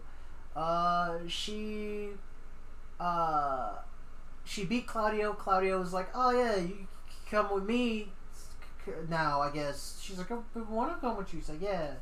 And then he's like, you gotta be prepared. And he's like, I know what I must do. And then he's like, good. So I don't know what that's gonna mean for her, as he's like plotting something behind her back, because Claudio is evil in that game. Like, he's super evil. Like, you could just tell him. He has like the evil smile. He tries to do like the, I'm not evil, I'm a good man. My demon thing is good, not bad. And it's like, no, you're evil. We can all tell. We can see it. You're not a good guy. You're bad. It's fine. It's fine. You can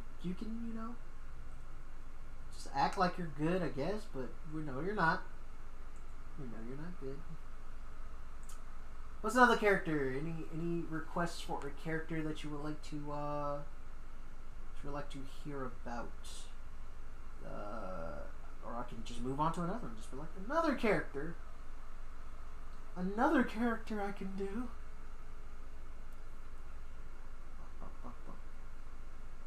No. What? Oh, let's flip these. That's the problem I'm going to be having right now. But it makes sense. Let's see. I'll just move on to another character. That was Ling Xiaoyu. Let's do lady characters. So I didn't really talk about many like lady characters. We can talk about Jun Kazama, which I kind of went over a little bit. Or we could no. The fun characters. We gotta go through the fun characters of Tekken. Let's go with. Oh, I gotta go with Christy Monteiro. Christy Monteiro. She's so Christy Monteiro. So wonderfully Christy Monteiro. Christy Monteiro is a Brazilian chick. She's super cute. Oh my god, she's a super cute Brazilian girl. And her entire thing is she's trying to, basically trying to get Eddie Gordo, Mr. I Like to Kick a Lot Man, to like notice her. Basically, her grandfather was the guy who trained Eddie. So her grandfather basically gets sick, and Eddie's like, I gotta leave to go make money for him because he took me in when everything was like crap, and he like waited for me and stuff. So I gotta go make this up to him. So he bounces. He's like, I'm out. Fuck this shit. I'm out. I gotta go do this thing, this good thing, right? And the entire time she's like pining for this man because she's younger than he is, of course, and she wants him so badly. And he's like, I gotta go do this thing. I gotta go take care of this thing. And so she pops in Tekken 4 as basically Eddie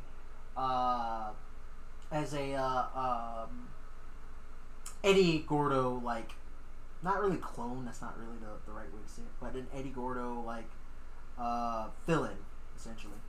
And she fills in the spot for Eddie Gordo in Tekken 4, because, and she plays a little bit differently than him. Like, she's not as, like, fucking broken as, she doesn't feel as broken as he does, I should say. But then they brought Eddie back, and Eddie's like, top 10, characters in fucking Tekken 7, I believe. Like, he's pretty up there. He's got no problems, really. He's actually quite good. Quite good. So that's her. There's the Williams sisters. There's Nina and Anna Williams.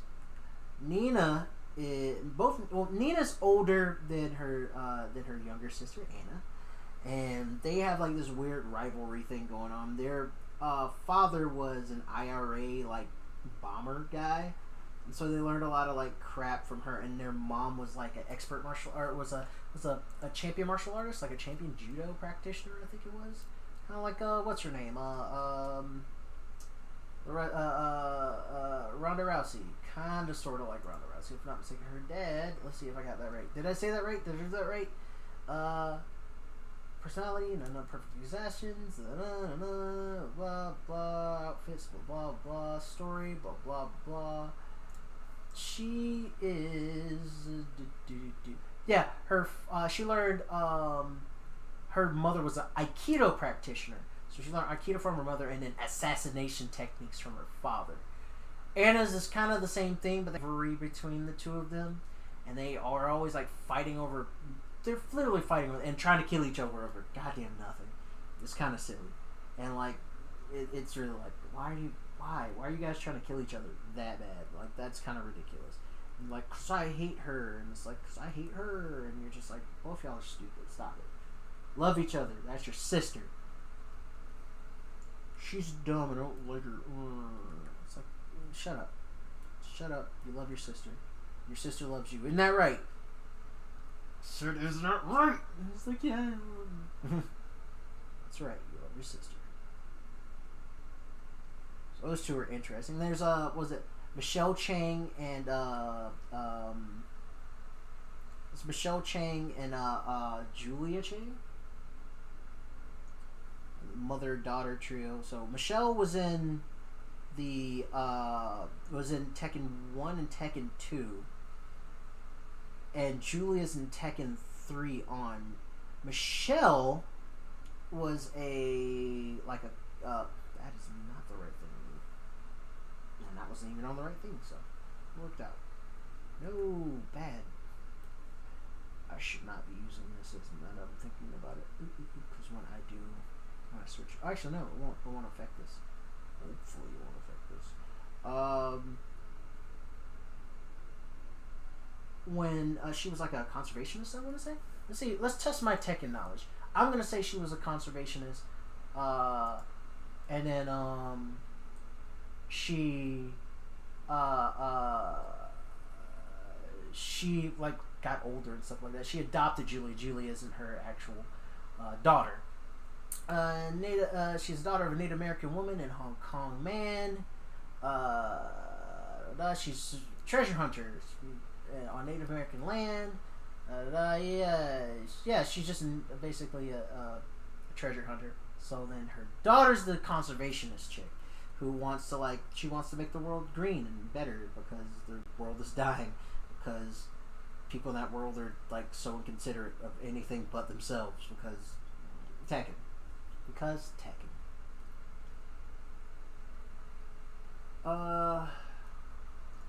I've always I'll tell since it's a story time. Tekken has always been like an interesting, a very interesting,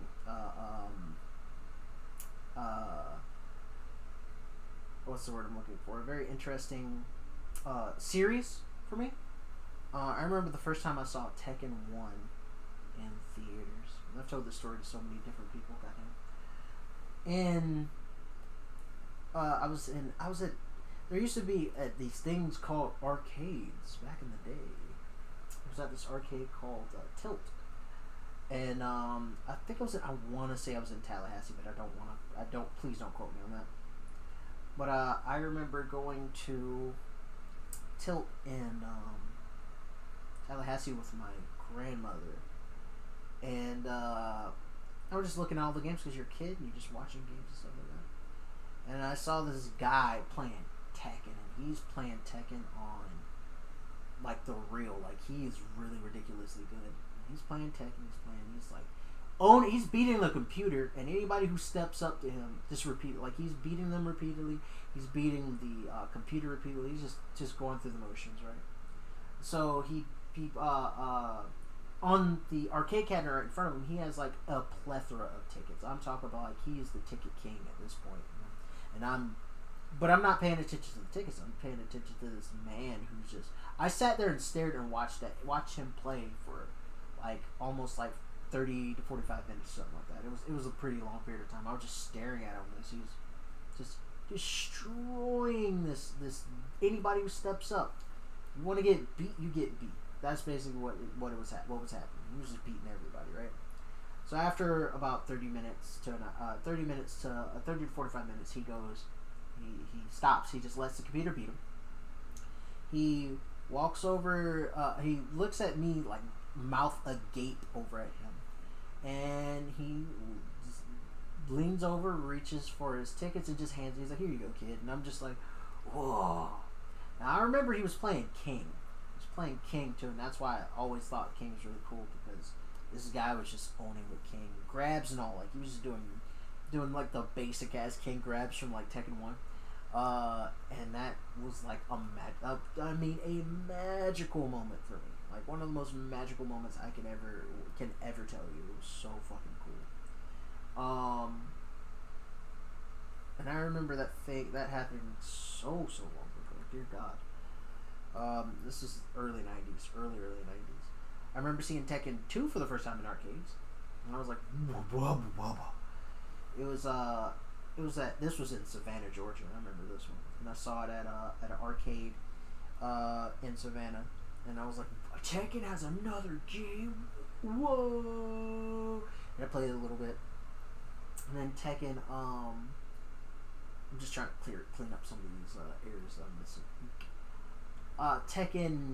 I remember Tekken.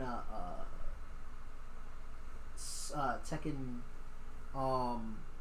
3 coming out, and I remember spending the night at a kid's house in Georgia, or at a family friend's house when I was up visiting my grandma in Georgia, and her grandson was there, and he had a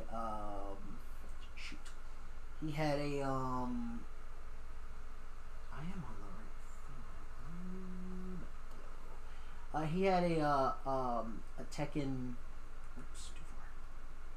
He had a Tekken. I feel like it's still too far. He had a Tekken 3 strategy guide that we just poured over, and then we would go over to the arcade and look at friggin' Tekken. Look at people play Tekken and beat each other in Tekken. Well, no, he beat me in Tekken. Let me not lie. He beat me in Tekken a lot. And he also, this is not about Tekken at all, but he also had a Playboy magazine inside one of the Tekken things, because the grandmother, who was an absolute sweetheart, she was one of the nicest ladies I know. And she's okay. This lady was, well, and I say like it was his grandmother. I think no, it was his great grandmother. Might have been his grandmother, great grandmother. Basically, this lady was older than my grandmother, like that old. Like, and I don't mean like older than my grandmother, like oh, she's like a couple. Like no, she like was one of the caretakers for my grandmother when my grandmother was a little girl. She was like, she was really really hard of seeing at the time, so we had like. He had a Playboy magazine, and we're just looking at this Playboy magazine and stuff. And then she'd pop into the room, and we'd fake like we were reading the TEKKEN magazine or the TEKKEN strategy guide. Ah man, and I was an innocent kid too back then, so I was like, oh, we're gonna get in trouble. We shouldn't do this. This is bad and wrong. And that was the first time I saw nude ladies.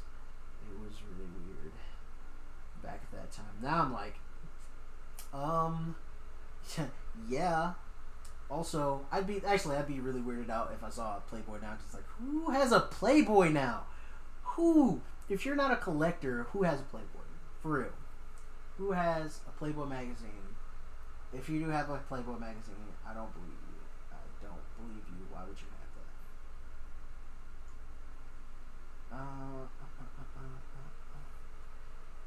that? But I think my next game I'll talk about. The next game I'm thinking about talking about is gonna be super hard to talk about because, dear sweet mercy, the amount of story to try to cover with that is gonna be silly. It's literally gonna be silly.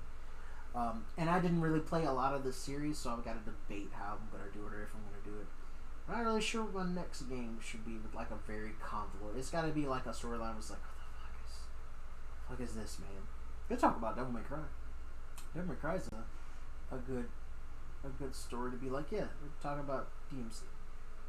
And I don't mean DMC, I mean like the actual Devil May Cry. Like with real Dante and real Virgil and with Nero. Nero's not in the other one.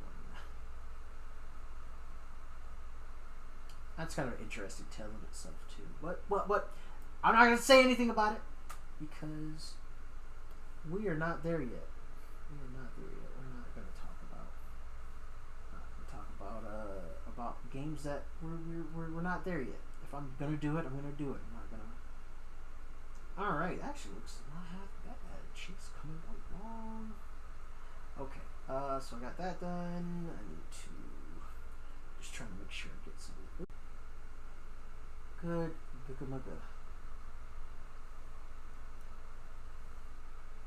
I don't know why it's being all weird tonight. Oh, it's just being weird. Oh, no, I don't want to do normal layer. Here.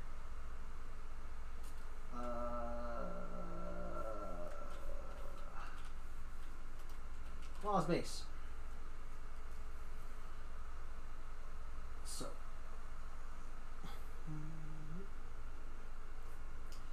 Claws base. So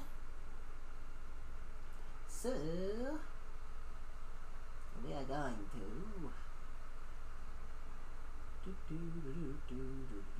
actually I can just draw through this because it doesn't really matter. She has less claws than Wolverine, but she also has 2 feet claws, so I mean, or a claw on each foot, I should say, not 2 feet claws, but she has a claw on each foot, so that kind of makes her, what is it, female of our species. I'm gonna say the female's the most dangerous of our species, or something like that. That's something. No, I don't know. They're dangerous. Why are they dangerous? Is what I'm saying. I'm just joking. I kid. I'm just making little jokes. I joke for you, little dog. Little jokes. People might know what that's from, and might know that not know what that's from. If they've never heard of Triumph the Comic Dog. Had a song that came out in the early 2000s. I kid. He's just making little jokes. I joke for you, little dog. Little jokes, because he's a little puppy dog.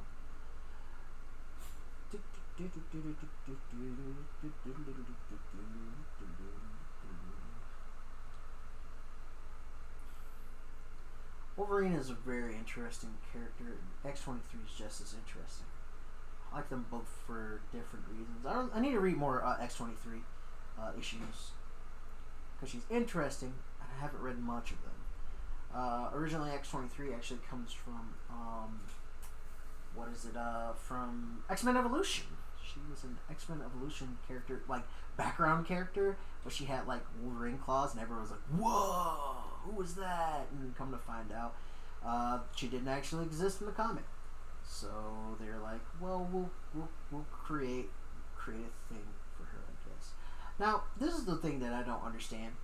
Why didn't they give her little like vents or things for her feet too? Maybe that would look weird in the design. It's like thinking about it. Yeah, I think that would look really weird. Her. Is it time for hair? I think it's time for hair. I believe it is time for her. It's time to hair. Hair. Base. I'm gonna do her hair the same. Ooh, I kinda wanna do her hair darker. Yeah, I'm gonna do her hair darker. That's gonna be a pain. You wanna know why that's gonna be a pain? Because I have black lines already on her hair. So I have to find a darker color that's not complete black that I have to use. Let's do this. Let's do this color. Let us pray that this works. Yeah. Okay, we're gonna make it bigger. So I can just do this. Oh wow. Wow. I doodly draw. Oh, my friend sent me something on my thing. Oh, my mic's all the way over there. Boop, need my mic in front of me.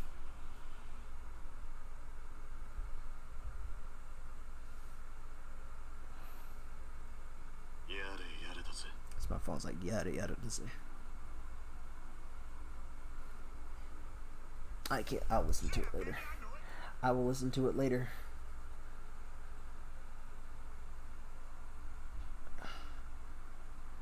Okay, now is the part where I gotta kind of sort of tighten this shite up.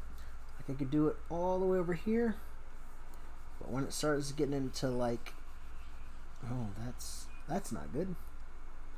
That's not good. Okay, what we're gonna do is this one here. Bam. Close you here. We're going to marker this up, which I should have done with the whoa, too far.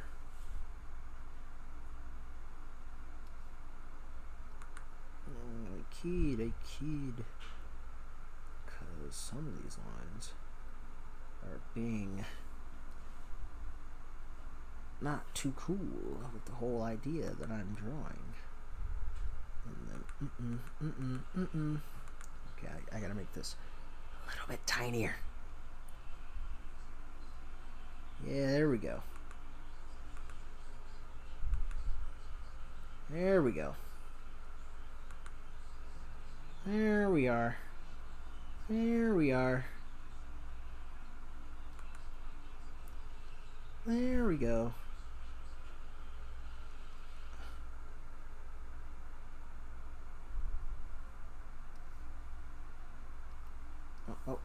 Oh, yeah. That's right. I'm like, wait a minute.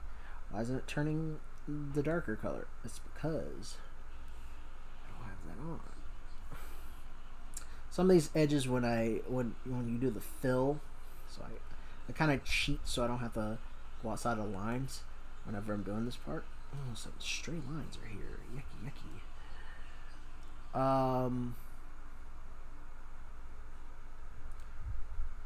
For the hair, you gotta like touch them up in some of the areas just so it doesn't bleed out when you're doing a layer mask like this.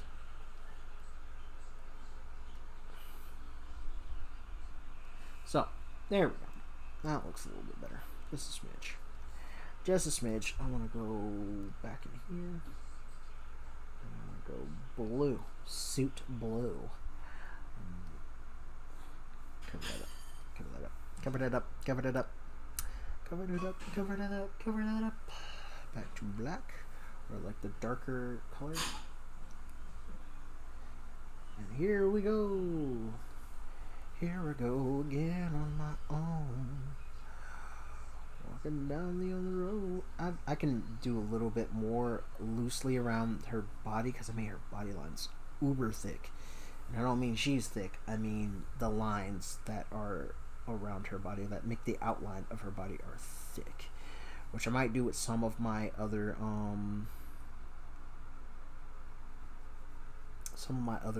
pieces.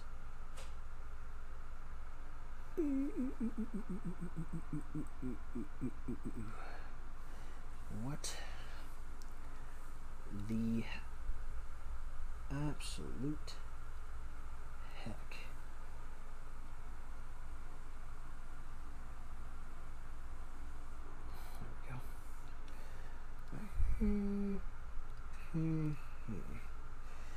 There we go. There we go. We're making progress. So what should my next story be? I don't know. What should it be? I'm thinking. Because I had fun talking about the Mishimas and their Mishima-ness and stuff.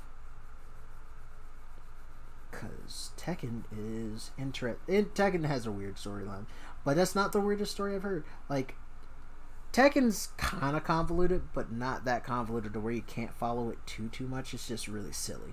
A lot of the Tekken story is just silly, right?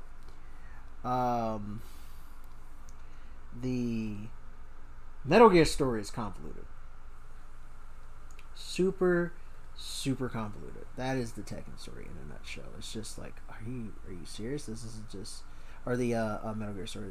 This is what we're doing, or philosophy. And there's a lot of stuff to speculate in certain parts of it. Like the entire thing was like tricking Snake the entire time, or the Snake like from Big Boss Snake. So what's his name? The boss, or excuse me, Naked Snake. So Big Boss, I should say, is no longer known as Naked Snake. He is no longer a snake. He is the boss. The boss. Le Boss. Name Le Boss. I don't know. That's not how you say boss in French. And French. I'm just saying words now.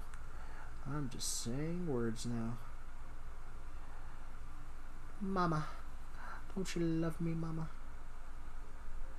Alright. We're doing good. We're doing good. We're doing it big. We're doing it hard. We're doing good. And now's the part where it gets silly. So I gotta fill in her hair around other parts that has coular. But it's turning out not too bad. Not too bad indeed. There, look at that there. Right there.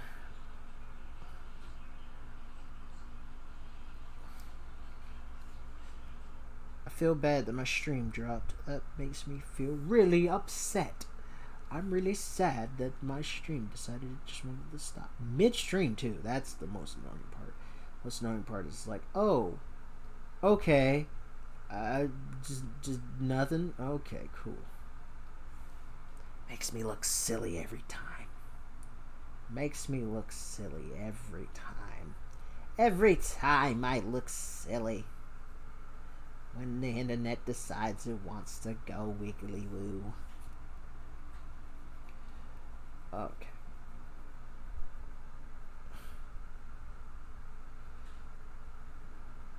Cool.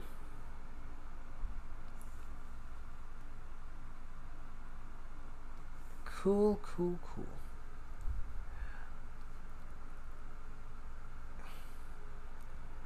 Cool. Good. Oh, just realized, is my music not playing anymore? Do I have to refresh that? probably do. I just realized I'm like, wait, I'm not hearing music.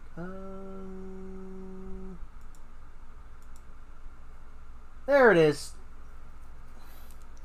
There's the music. I was like, wait a minute, something's amiss here. Why is it so quiet? And I'm hearing too many of my own thoughts.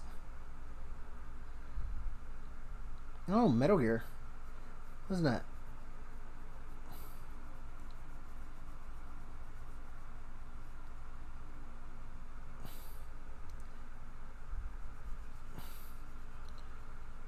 The one Russian, goddamn,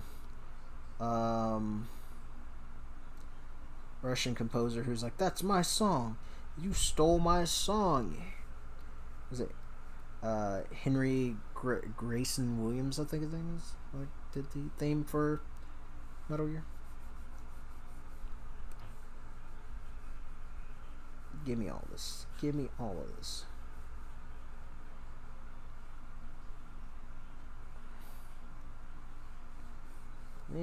Oh, that's not good. Oh, that's really not good. Damn it. Damn it, damn it, damn it. It's fine, I'll fix it. As I don't want it to look like that. Because it looks rough. Far away it doesn't look rough. Up close it looks rough. Same thing with skin right there. Let's just go down the line. Go down the line. Erase some yellow. The yellow on her chin. Good lord. I'm just all about that fuckery.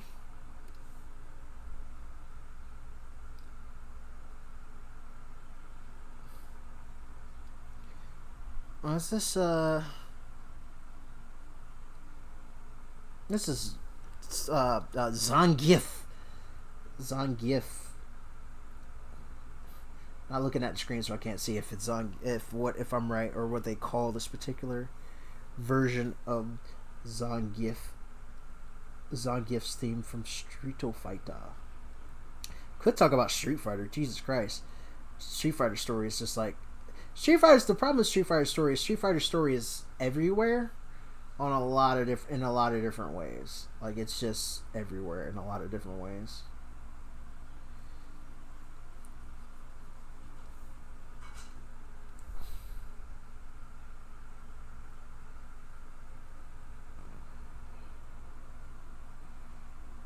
Yeah, that should not be colored, so I just missed that. I'm a fool.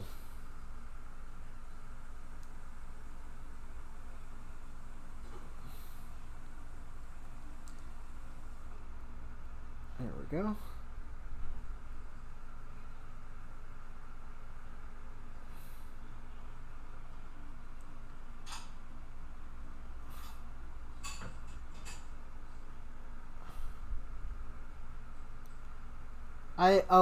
I think I have a new favorite female hero, and no, it's not X-23 though. X-23 is actually pretty cool. Or Wolverine. I should just call her. It's hard to call her Wolverine when Logan's also Wolverine. So Laura Kinney is not my favorite. No. She's cool. But she is not my new favorite female hero. My new favorite female heroine is fucking Big Barda, and I really want them to have like an actual Barda comic. A lot of times she's just connected to the New Gods and to Scott Free or Mr. Miracle, which is the next itchy. So the next piece that I'm actually like working on, I want to make a shirt. I want to make it into a shirt. It's simple. Challenging myself to try to do more of the art, more of the drawing.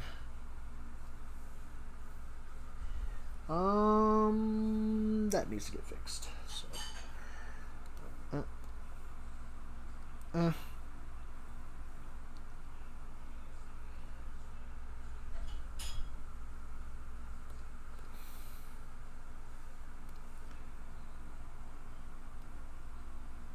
let's do all the yellow parts first that I can see or that I've messed up a little bit on. And I'll hit all the blue areas next. This one to get the yellow off her chin. Good. Good, good, good, good, good. Bring that all the way in here. Here. Try not to get into the hair. By doing that, I also didn't. Am I missing other areas? No. I think I'm good.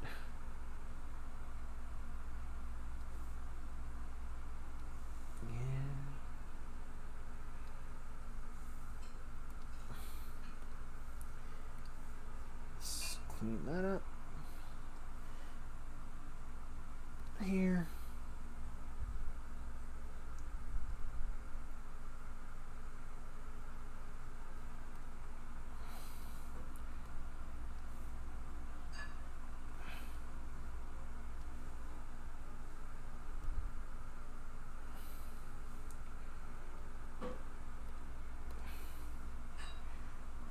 Clean up some more lines that are just errant lines and I don't know why they're there.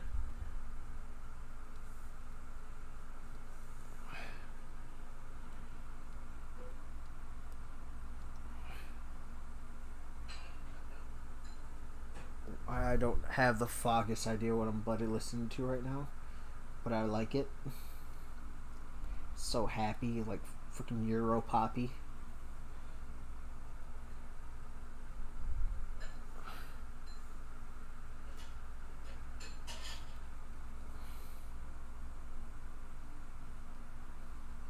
So just cheery.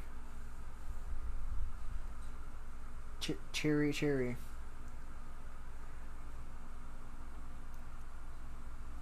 Cheery, cheery. Cheery. Oh, I did not finish her hair. I'm ashamed. I didn't finish her hair, but let me finish doing this while I'm thinking about it. And I'm already on it. And I'll finish her hair. Un momento, por favor.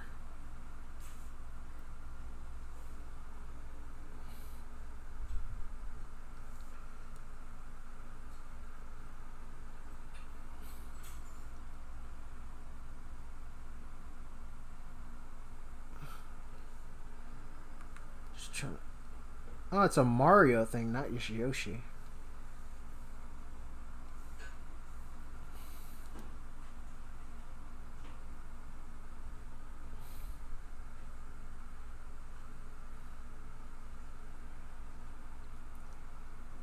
Cool.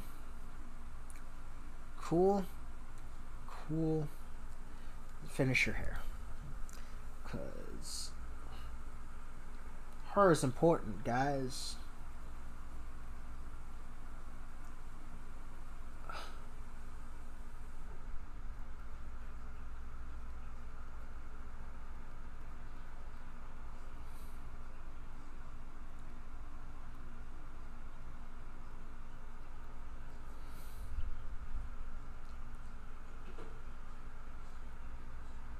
Easy does it. Easy does it. Easy does it.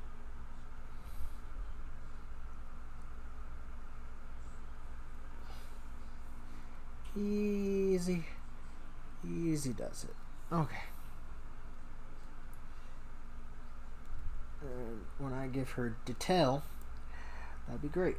Alright, so skin base, above skin base, we're gonna do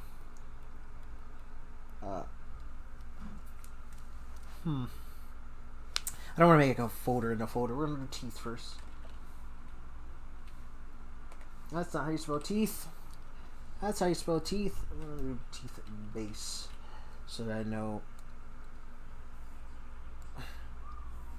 This is Kirby. This is some Kirby. I know this song. It's Koibi.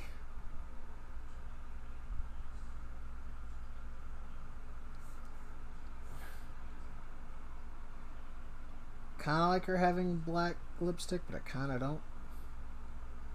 But I'm going to keep it black. I'm going to keep it black. I'll give her freaking... I have to do that above the... I should just make outline for her lips so I can color it in black, but I was just like, fuck it.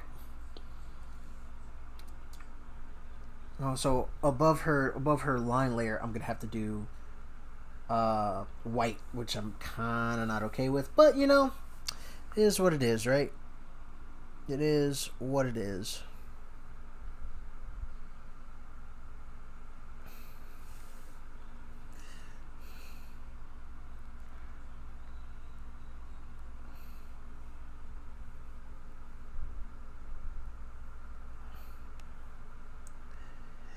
Cool. Okay.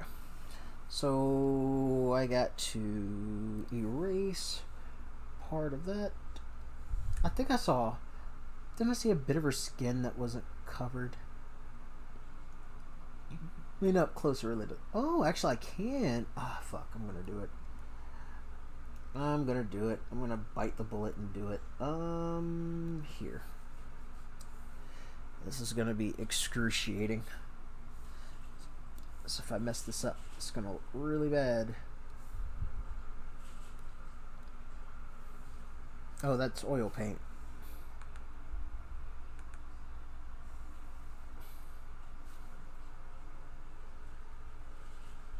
Eraser. Small. Eeh. Eeh. Eeh.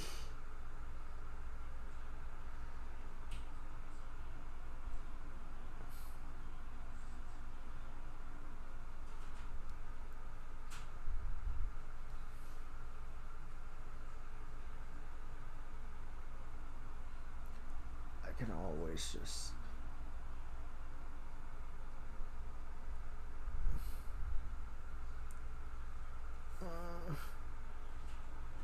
It's got my pen settings, right? I can always just make this line better.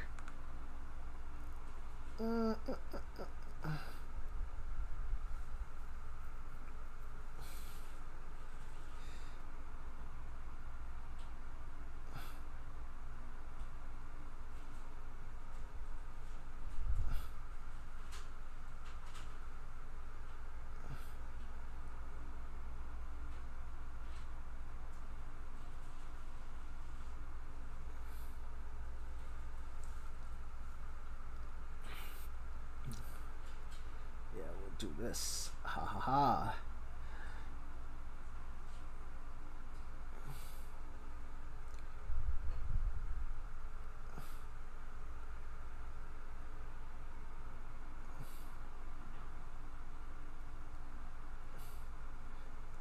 Clean up some of these lines, which is fine. Black pen, G pen.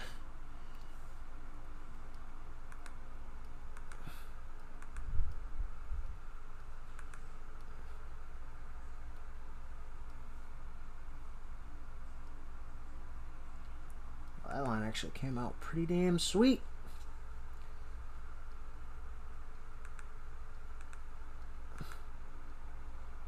Clean up, clean up, clean up. Jesus. There we go. We're gonna go off this layer back down to teeth base.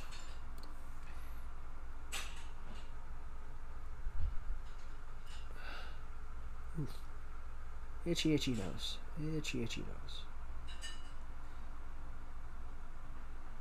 Nah, I think I do want to keep her lips black. Or maybe like a dark red, maybe? Like a dark red? Or I might do them flesh colored. I don't know. The world is my oyster, man. I can do whatever fudge I want, technically. I could just... Let's see this. I want to see what this would look like. So I'm curious. I'm curious. If I were to forego any lips. Lips! Look at his lips! I'm gonna erase for a second. And just not worry about doing a hard line for her lips just yet. Bigger.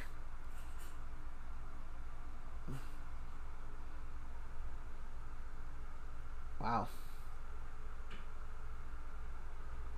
That really changes how her face looks and her face feels. That literally changes how her face looks and her face feels. Uh, uh, uh, uh, uh, uh.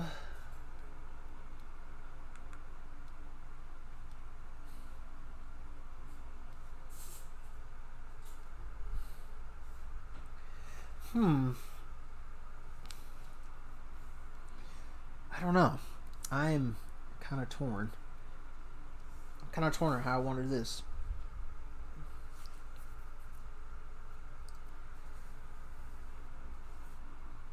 Hmm. Okay, we're gonna test some things. If I do skin tone, make her lips pink on a new layer, of course. No, too far down. Of skin.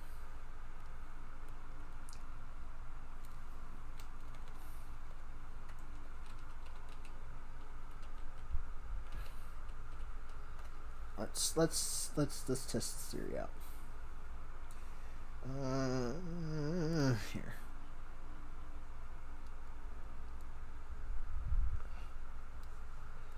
Give her lips. Look at the lips. Lips. Bigger, please. Not the right type of color.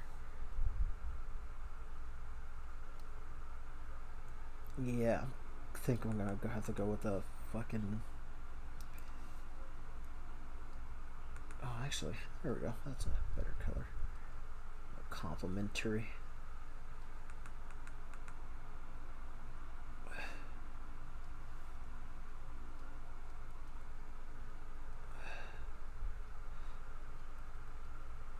Kind of, sorta, but I feel like with the direction I've gone so far, I'm gonna have to like draw her lips out. Yeah, with the direction I've gone, I think I'm gonna have to draw her lips out. Just not as hard of a line. But I do like the lip color I've gotten for her so far, so we're gonna turn that off for just a second. Go up to my line layer and play.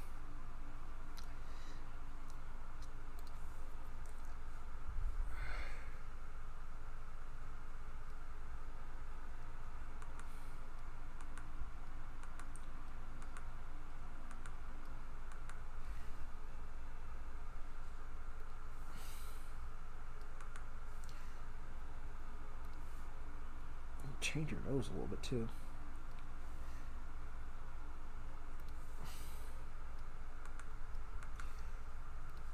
What fucking line? Fucking. Oh, that weight. Good lord.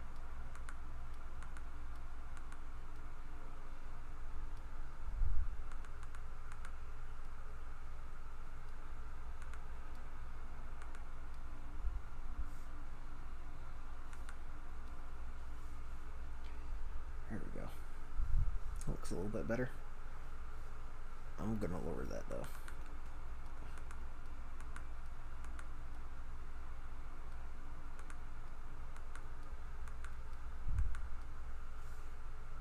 There we go.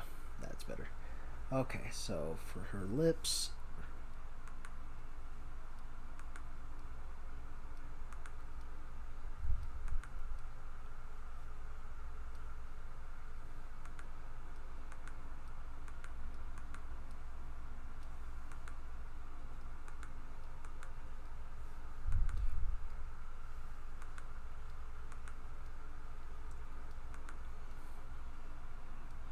This is a good.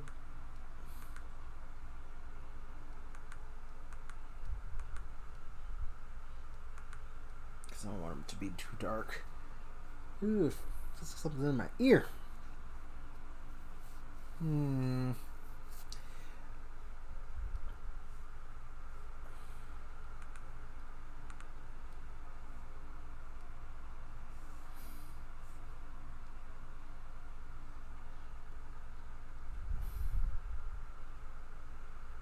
Up close and personal.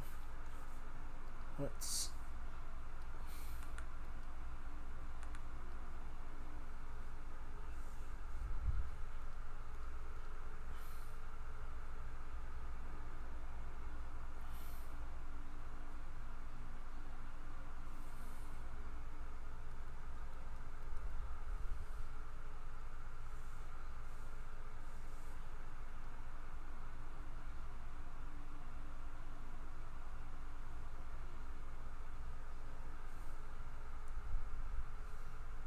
Okay, let's see how it looks with color. Lip base. Turn on.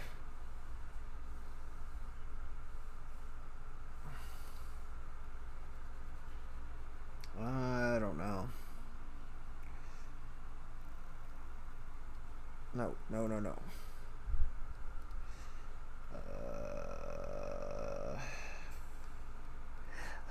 There's so many F's I want to use right now.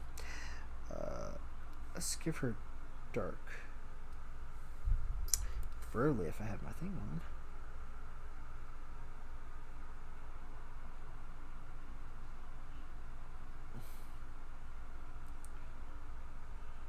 on. Not liking it. Not sold. Not sold. I don't want him to be bright though.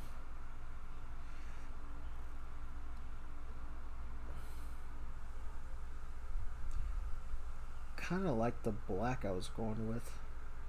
Like how they were black before. I don't want them to be complete black though. Yeah, this is fine. This is fine. Okay. So what we're going to do is we're going to lower that or make that smaller.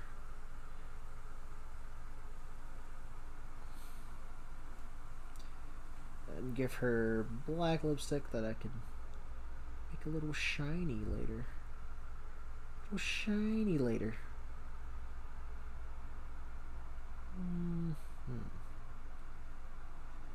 A little bit shiny later.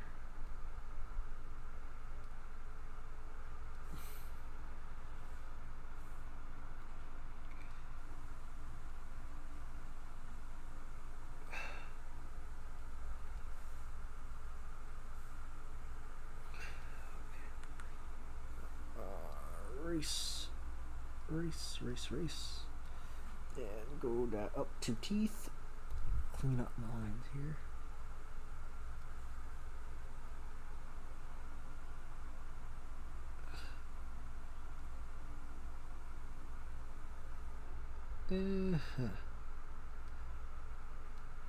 There we go.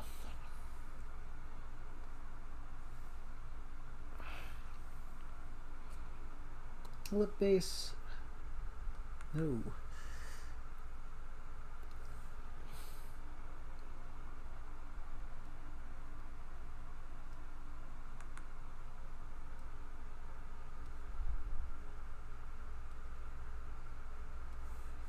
That's at 400%, so 100.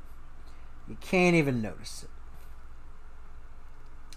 Okay, past this, we're going to go up to eye whites. I usually just type EW because I know what EW means to me.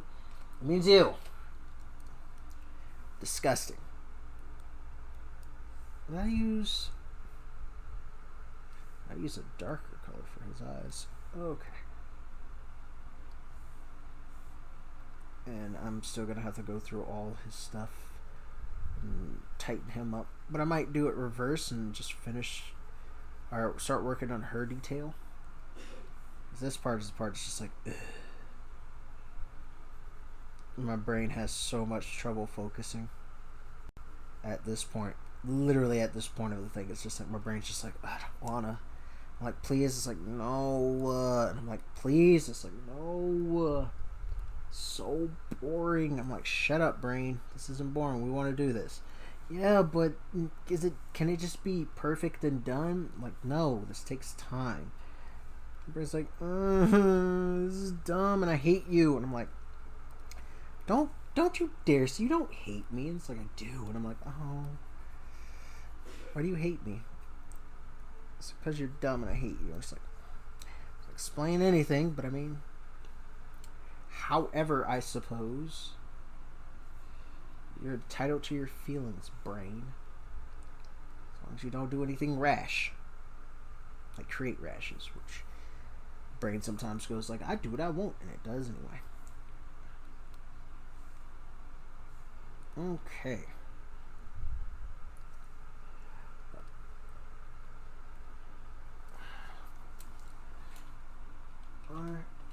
Iris.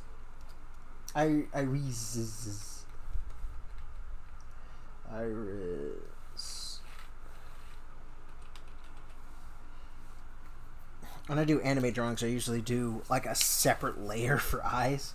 because it's just easier to do that. Much easier to do that. Mm-hmm.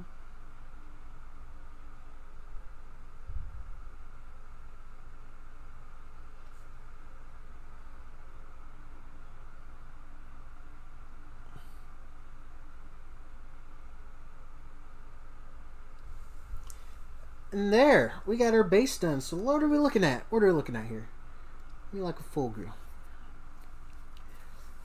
That actually doesn't look half fucking bad. Now, on to the next part. Let's start working on a little bit of detail. So we're gonna go here. Make a new one. And go skin shad.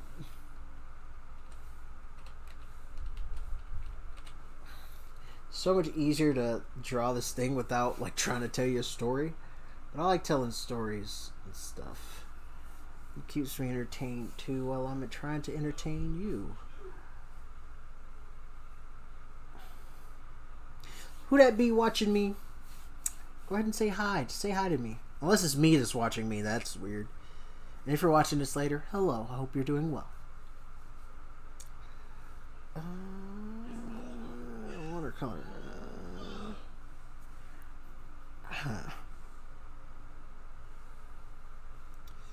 Go back to my skins.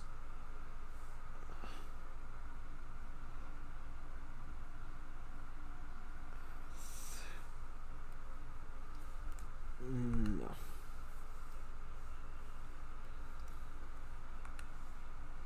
Oh, wait. No. Nope. Yes. Yes, queen. Yes. I might make this actually a little darker. I don't want to layer it too much because this. Yeah, there we go.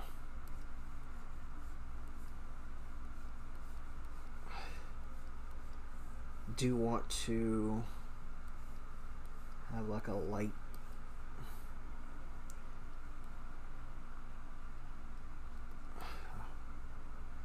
Is this Knuckles?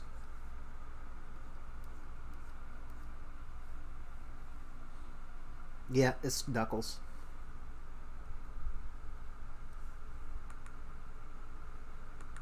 This is Knuckles, 100% Knuckles.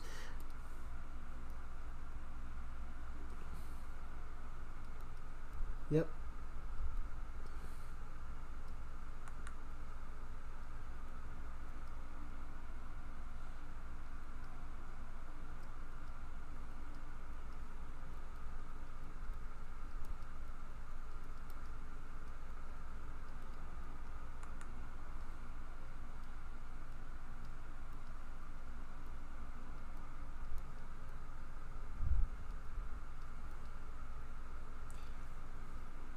Look at this. Look at it. It's coming along, guys.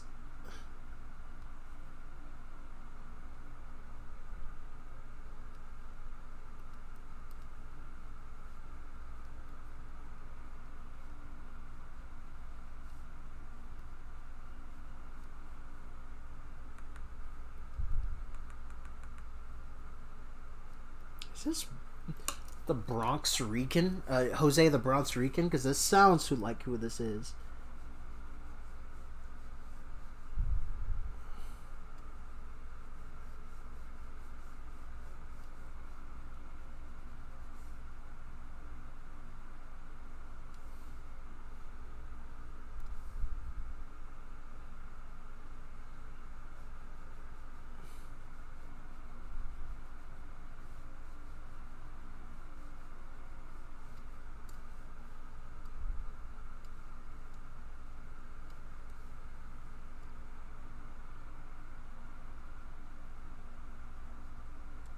Oops.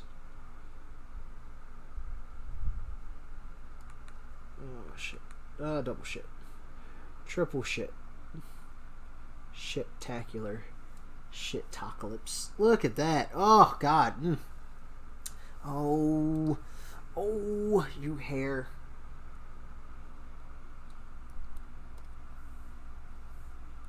Hair, you're killing me, Smalls. You're killing me, Smalls.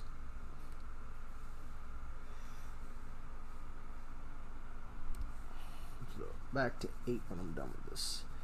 Oh, what the fudge? I thought I fixed that. I guess I didn't. So we're gonna just go over it a little bit. And I gotta fix that for her hair. That too. Jesus. Good Lord.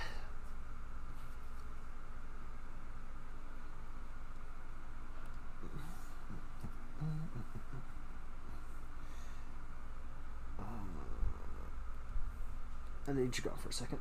Thank you, Skin. Alrighty. We're on the right layer.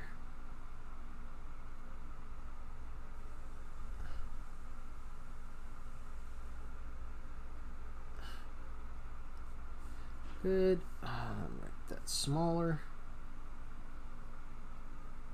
And we're gonna make this line not so jagged by increasing. There we go. That doesn't look all jaggedy. Though the lines are jaggedy. It doesn't look jaggedy.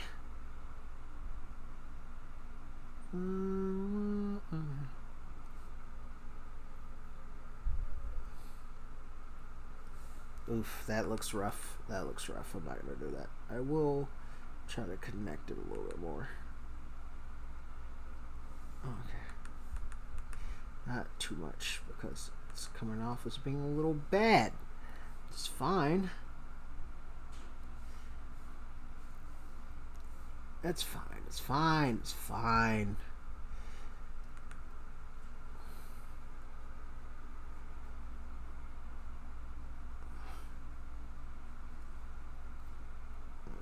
Destined. Let's make this look right. Look at this. Look at it. It's coming along. It's coming along. It's coming along. Coming along. Kind of want to make this not jagged either, but it's not going to be really seen, but I'm going to see it in my mind's eye. Okay. Any more hair? There we go. Feel a lot more mucho better about that. Okay.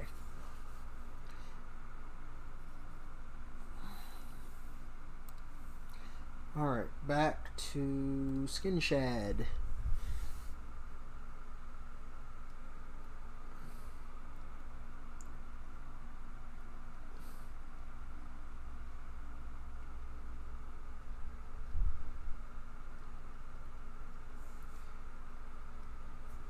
Oh, that's thick. That's thick. That's why I'm like, why is it coming? Why is it on there so fucking thick? Because I'm not on the right thing. I'm gonna do it slow. Slow it over time. So change it. Yeah, it's gotta be like, not like crazy, but enough to where it's noticeable. And I can give myself a little bit more.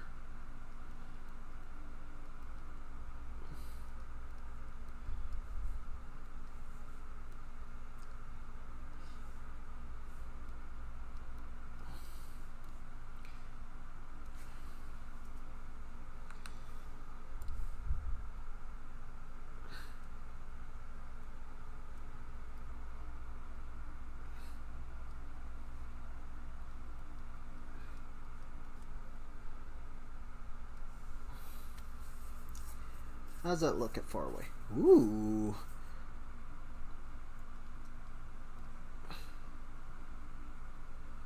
Okay. I can fooks with that. Now what we're gonna do. Next part.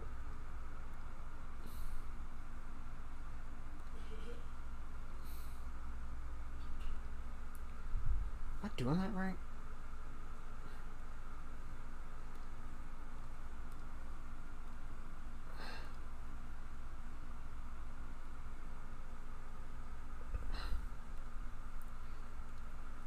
It's the...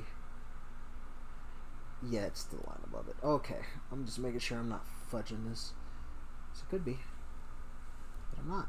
I'm doing good. This one's going to be above here. And this one's going to be... Skin high. So you guys can see how I actually do a lot of this crap. There's people who probably like have a lot easier ways to do this, but you know, I don't know those easier ways. I try to find those easier ways, but I don't really know those easier ways. So just gonna have to do it the way I do it. If you don't like it, I'm sorry. I apologize profusely. Oh wait,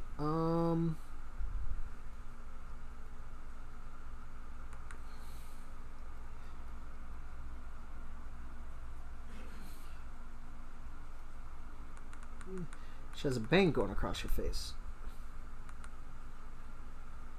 So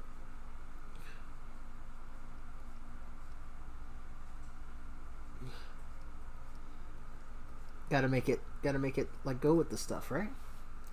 Booyah!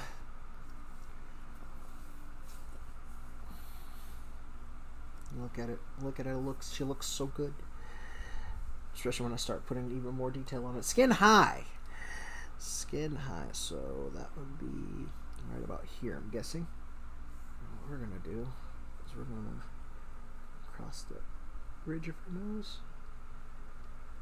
Give her a little bit of like highlight and accent to her nose. A little bit of sheen to her cheeks a little bit. And the rest of that sheen is going to probably go to her, just primarily on her nose. Primarily on her nose. That's actually not half bad. Look at her. She's looking nice and cute. Next, lip high. I'm not going to worry too much about shadow for her lips because her lips are already dark. So, lips high. And now I have to play around with whatever color I'm going to use. So I was on Copic swatch style, wasn't I? I did not mean to do that. Ooh, I didn't mean to be that close. Back it up just a smidge.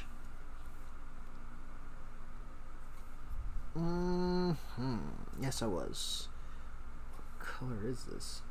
Oop. Is that color? So let's go see if I can make it look a little bit.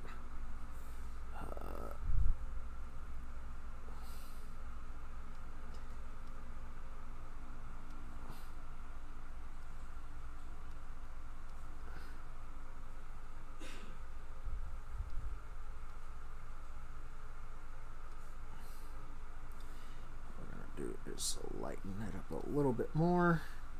Smaller.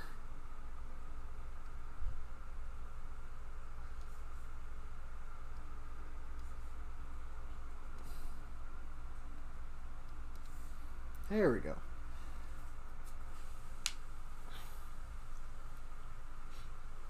That's a spicy meatball. Next. Teeth are going to be weird. I'm going to do a teeth shadow.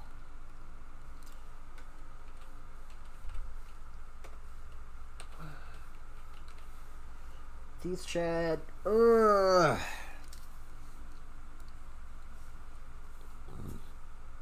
Which is just going to involve me making her teeth slightly darker areas.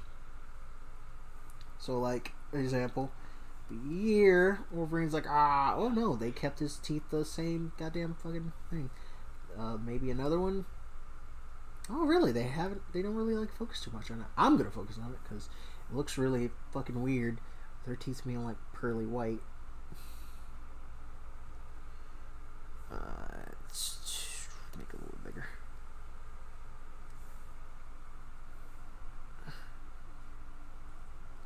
Yeah, there we go. I need to actually make that a little bit darker. I don't need to go too crazy with it because Not over much. There's not that much detail with the teeth anyway. Just need to make it look a little bit more like teeth.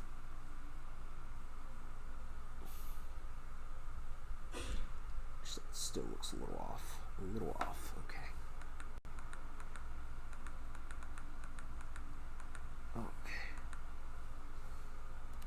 Okay, a little darker.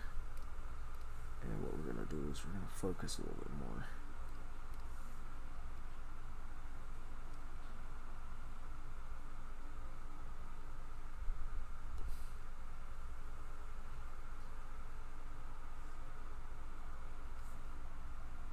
Especially around the edges.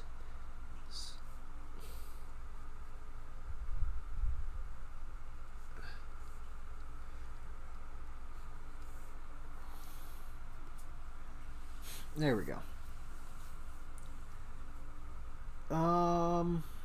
What's next? Oh, we're already at eye whites. Did I? What?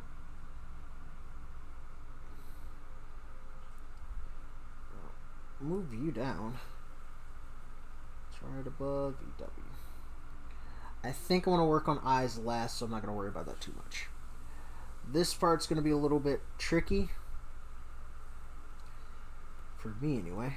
Might be other people that are like, tricky, ha, you lame-o. And I'm like, oh, that's my feelings, motherfucker, man.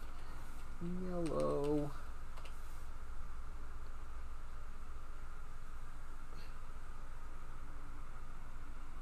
I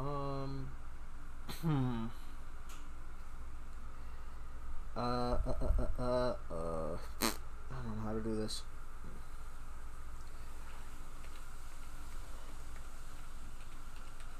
Alarm might go off because roommate's cooking.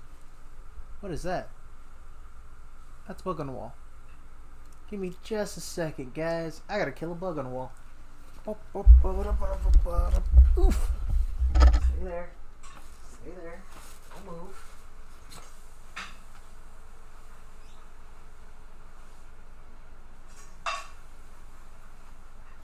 I can't reach you. No. Ooh, it hit all the kids. That's funny.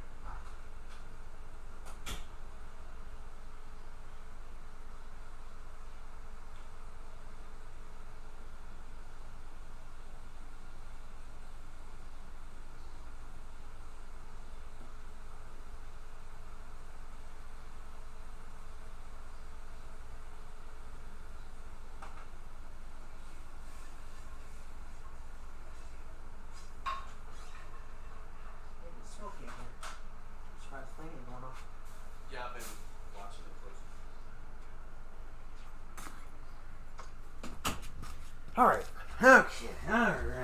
Okay, I'm back.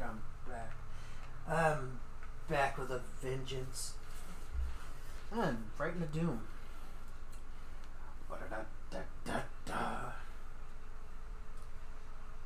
Okay. How do I want to do this? Yellow shad. That's the color I'm working with, right?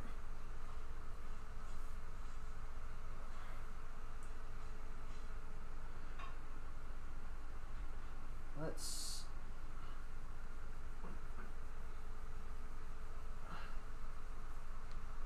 make that a little bit bigger.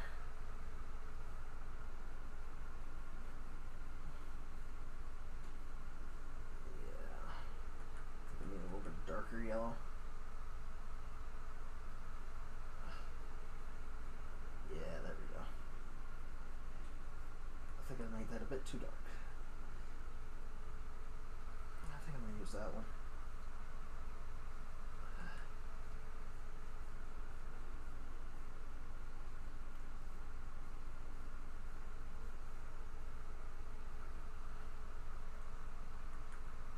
Under boob.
Jesus.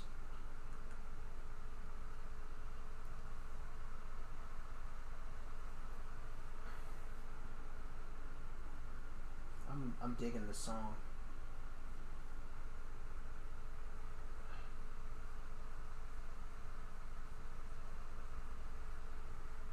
Dust it off, not too heavy. What heavier here, but like diffuse a little bit of the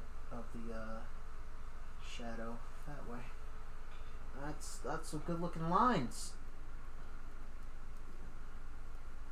It's like, how Will, how are you doing this? This is so good. It's alright. It's not perfect. It's got a lot of room for improvement.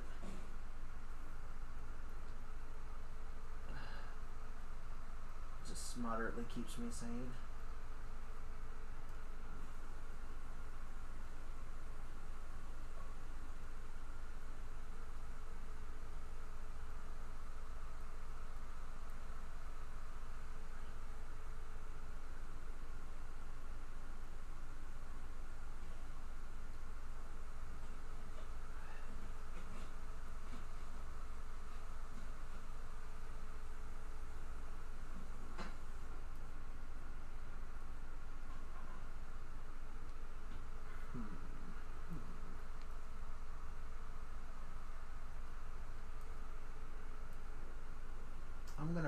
I'm gonna finish doing her blue.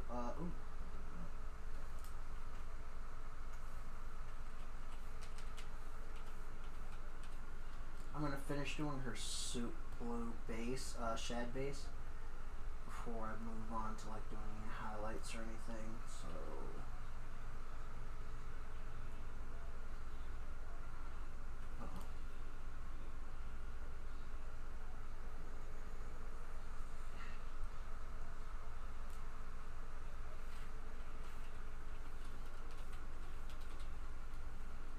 More not blue shad. Blue shad. Are you guys still doing good? Still hanging in there with me? Thank you. I greatly appreciate you.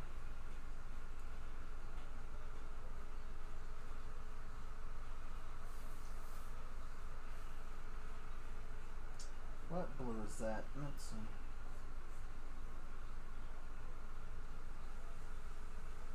Okay, I'm gonna worry about the leg part a little bit later.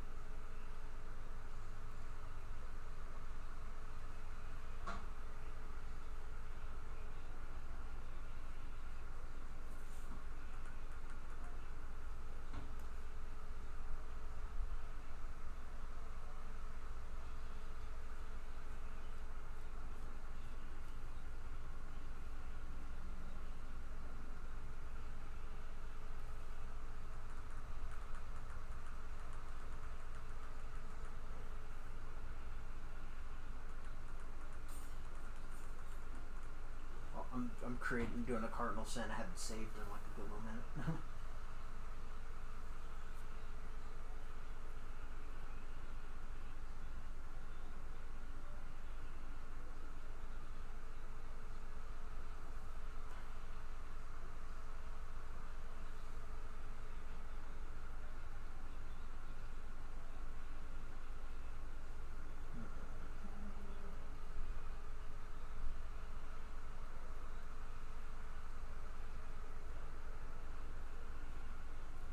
Didn't do the yellow there. That's fine.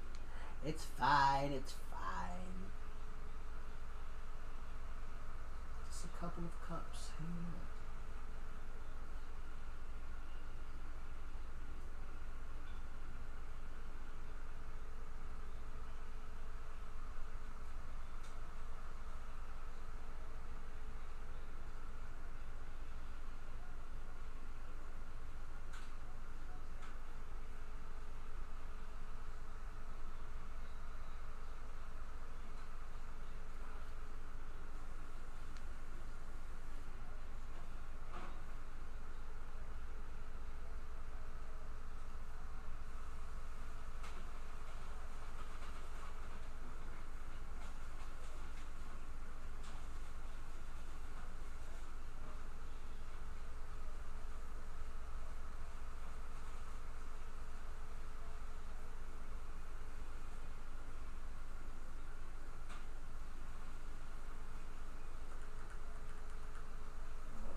eraser, soft eraser, and let's just kind of sort of taper this back a little bit.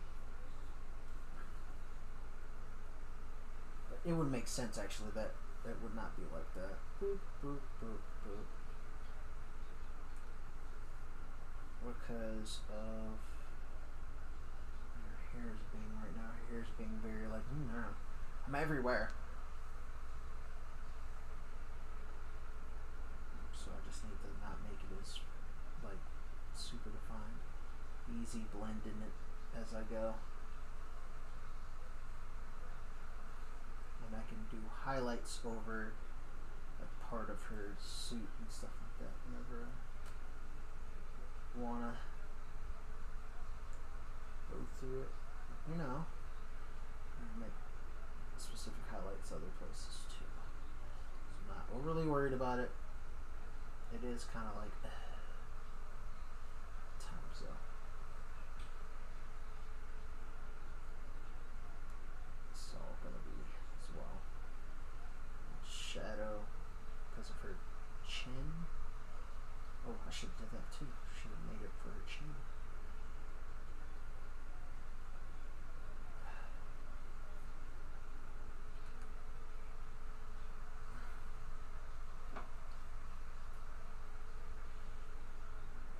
Now that's going to be in shadow too because of her hair. A little bit darker shadows in certain areas. So what I want to do is here. Take this color, darken it just as much. Then we're going to come here. We're going to make that for hair. Like another little bit right here for that hair. Another here is going to be under here. So.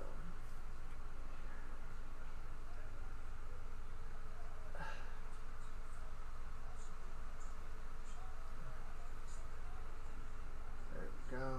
Trying to make sure I don't miss anything. Didn't want that there. A little bit. I don't want it to be too crazy. Too crazy.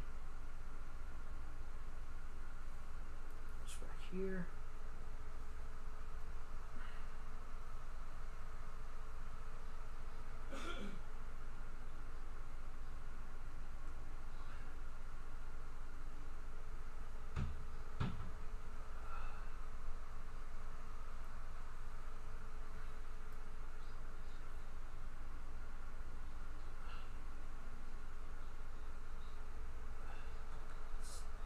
Easy. I'm doing it way too hard. So what do we do? Zoom her. First of all, this has to be in darkness. Just in darkness. So actually a little darker here.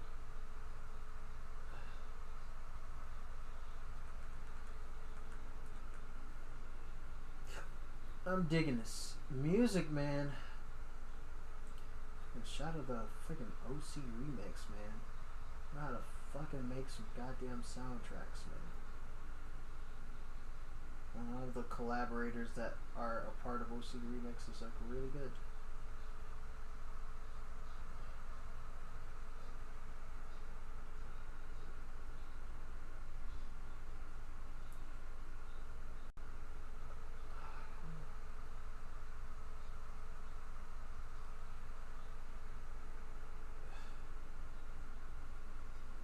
Okay. Thumb.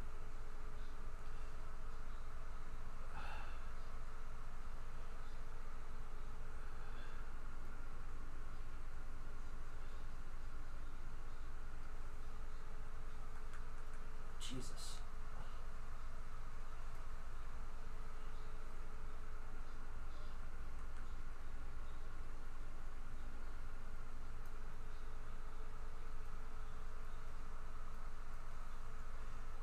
Okay. So can't just have the darks though.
of shad under her bum.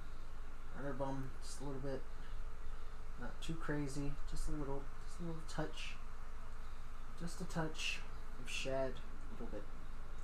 Just a touch of shad.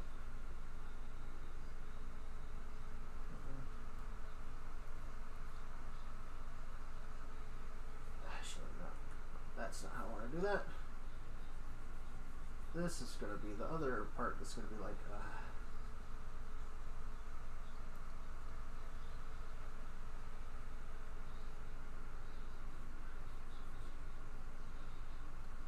kind of rushing a little bit because I'm like, I should be already on my next project, so I'm trying not to rush too much. I don't like that. But it is. It's just going to be for right now.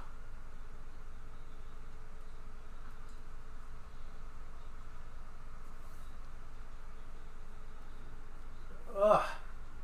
I'm focusing on the screen too much and way too hard. Whew.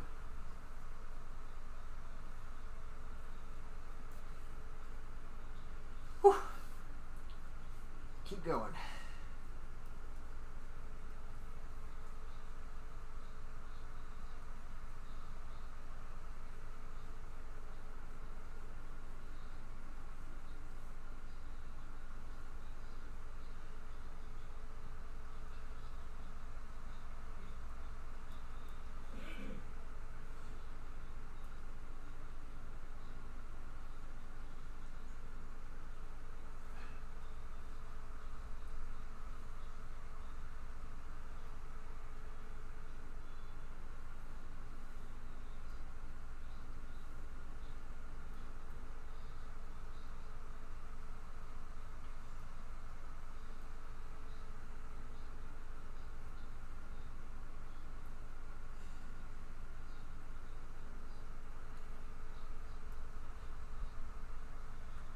Too big. There we go.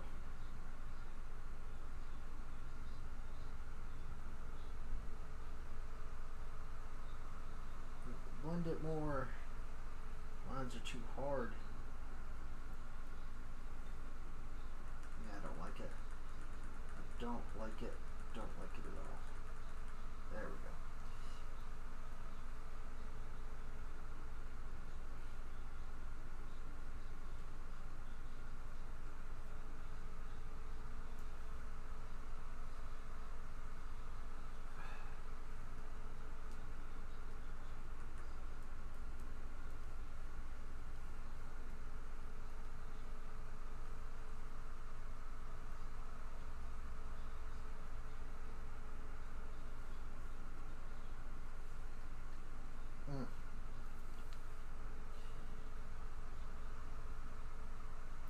Okay, so we're at a nice little point to move.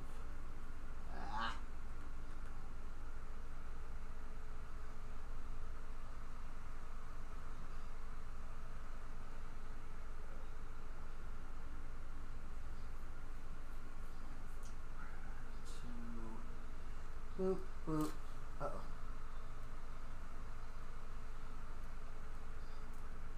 Please? Mother of pearl. Uh-oh. Chat. Blue. I'm misspelling words. Blue. High. There, that is a 7. Blue high. How do I want to go about doing this? Just need my thing. How do I want to go about doing this? I'm going to keep that. I'm going to keep this color because, or keep that color because if I keep the other color, it's going to be a problem if I mess up. Smaller. So first of all, I'm going to make a nice little shine. Slight shine. This is slight. This is slight one. This is slight one. Just a slight one. And we're going also boop boop. Do a little bit of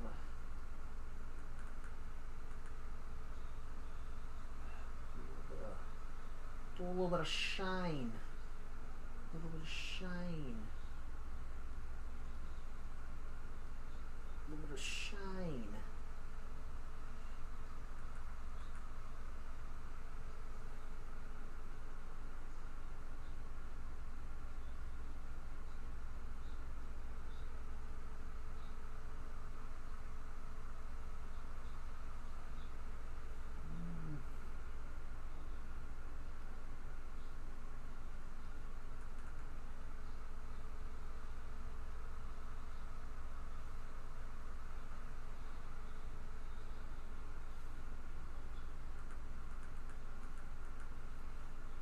It's going this way, but I can't touch. I'm trying not to touch.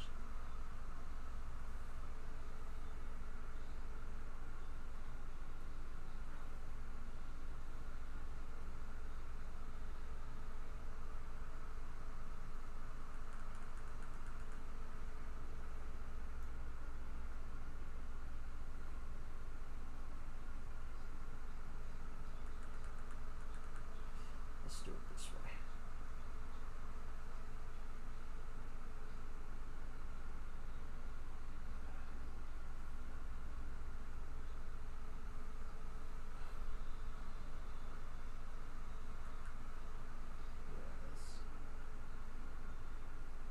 Her hair's covering the boob. That's good. Smaller. I don't want to do so much high on that. That I think is a bit much.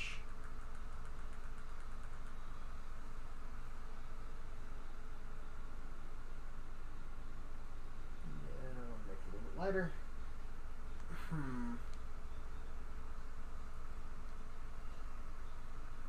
Seems like this. This one's going to be interesting. Since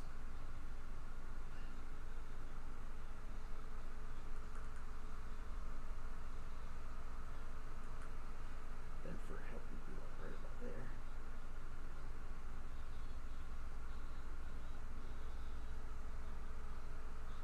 Do you think?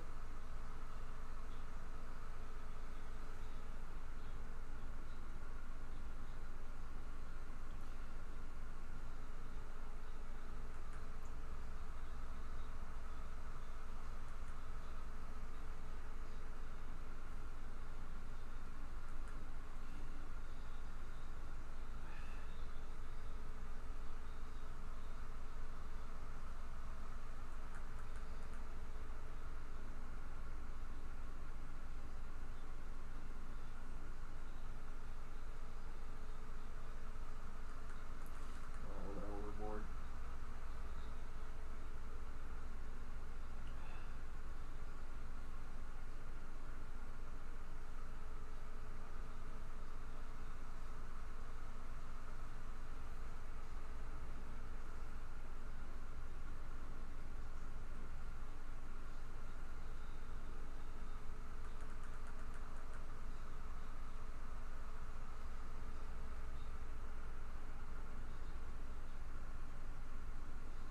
Here I can give it a little bit of sheen.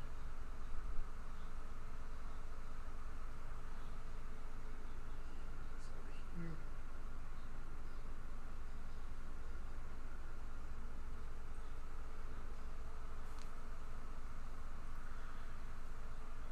Actually, I don't want to outline sheen. I don't need one. I don't need one. I swear. I feel like if I do too much, it's gonna make it look weird. Yeah, I'm not gonna do it there though. I'll do it on the thigh of the leg, and that's about it. The rest of it, don't worry about too much. Too much, too much. That's covering, so you're not gonna get there.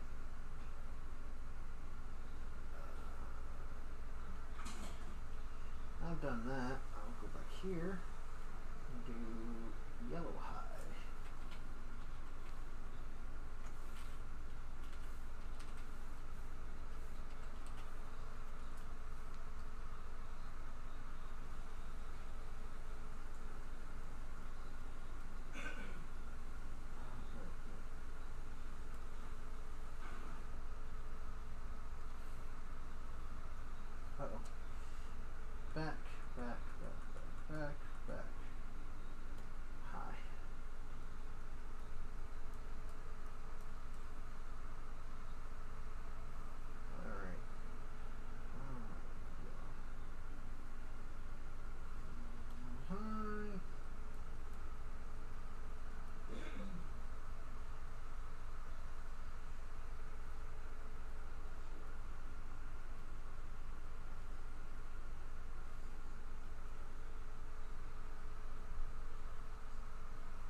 Save. I'm trying to get a good idea of how I'm going to do this. Actually, I need to go to blue high and do a little bit of erasing around the knee. Full stop. Go away.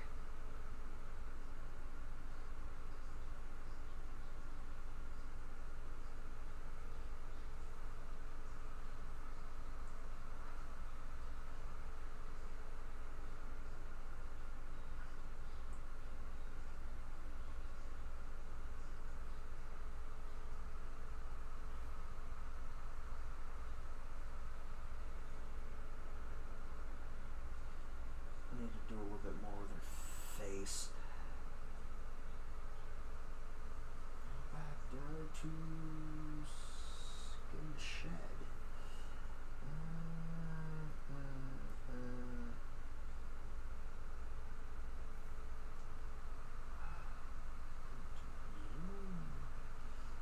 Do that zoom. I need more of a like a lighter shadow around her fucking face, just for the fact that her face is gonna be around the edges are gonna be partially in shadow. Not the right color, is it? Nope. Okay. This one? Yeah.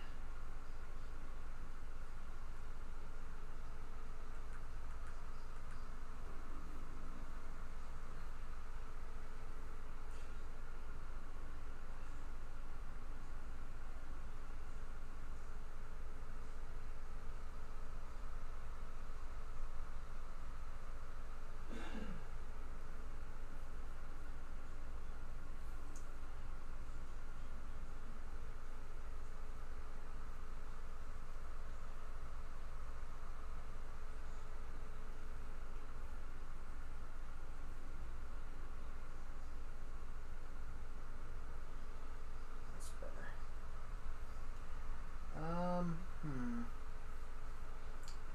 Didn't do something here too. Let's see what's going to do. Yellow shed.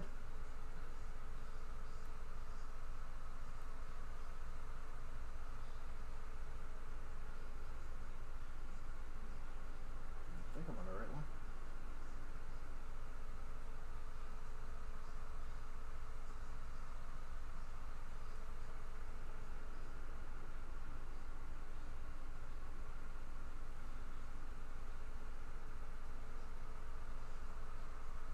I should make a swatch thing. That's another sin that I've committed. I have not made a swatch thing.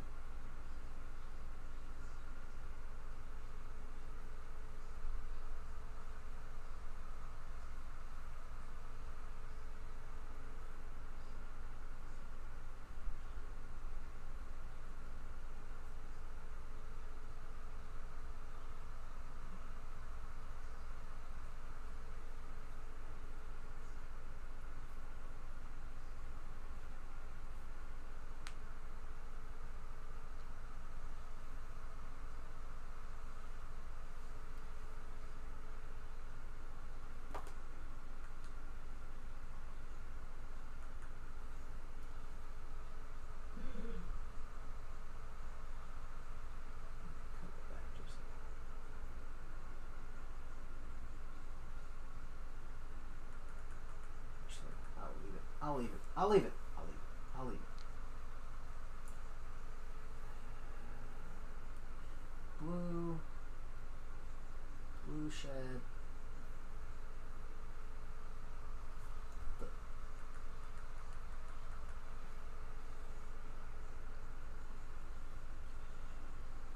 There we go.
face still feels a little flat, so what I'm gonna do is nothing.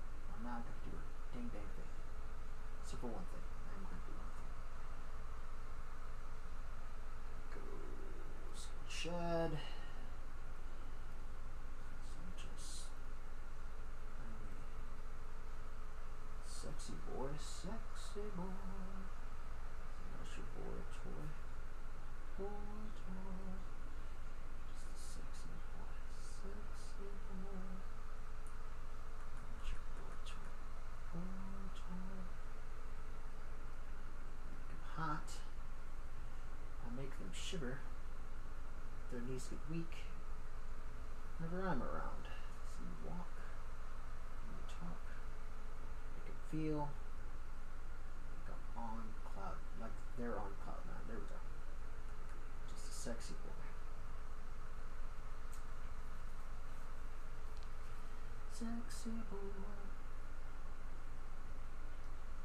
That's your boy toy. Boy toy.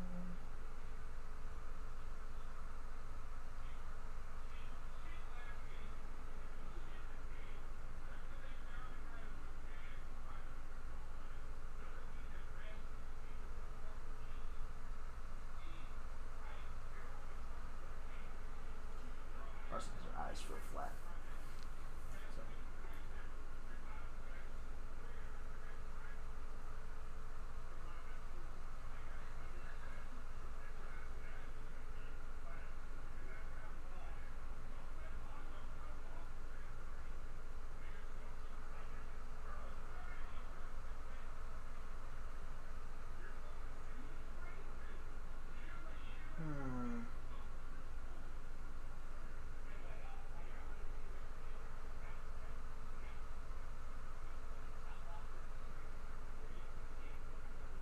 We're gonna work on here next. Worry about shine first, I guess.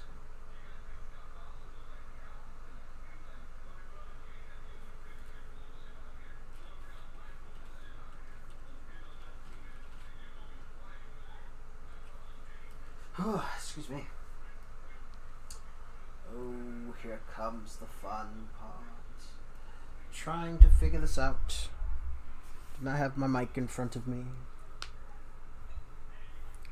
Time is it? Oh, it's almost midnight, so I might actually wrap this up so I can go do some other things.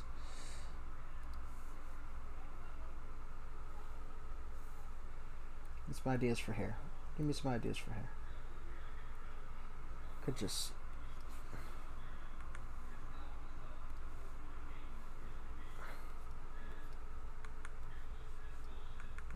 Jesus, why is that still so thick?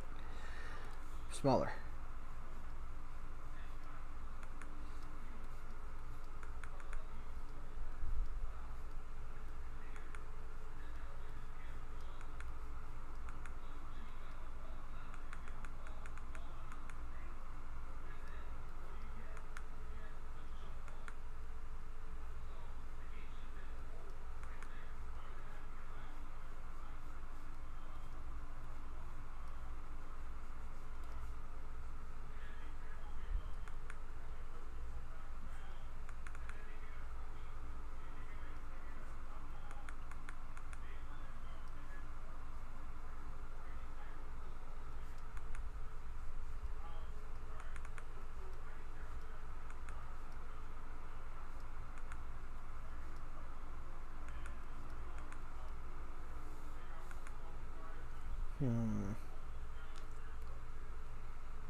Gotta be a little bit more rhyme or reason to it.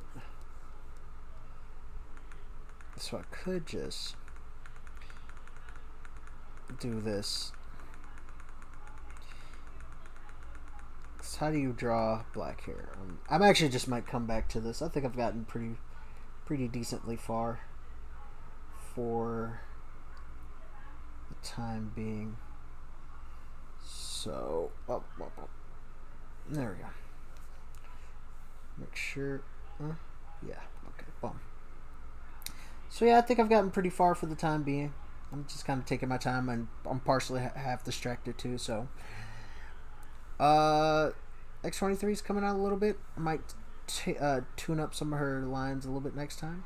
But for right now, I think I'm okay with the progress. It's just me dicking around anyway and playing around and stuff. So, thank you guys for watching. I greatly appreciate you.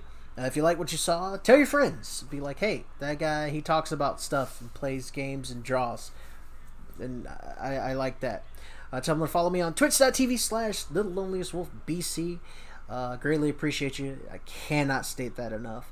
If you want to watch this at another time and hear me talk about Tekken stuff, it will be archived on The Loneliest Game Cave, or Loneliest Game Cave, not The Loneliest Game Cave. Loneliest Game Cave on YouTube. So not all one word, it's just keyword Loneliest Game Cave. I don't know what I'm going to be playing next. I might play something a little bit tomorrow. I might not, but I might. I don't know. But if I do, stay tuned. I say I'm going to stream at least twice a week, and I've been doing at least twice a week. I've been doing some streams, so just stay tuned as I try to make this thing a little bit more clean. So thank you once again. Don't do anything I wouldn't do, which is a lot. It's the Loneliest Wolf signing out, and just to let you know, I do love your face. Bye.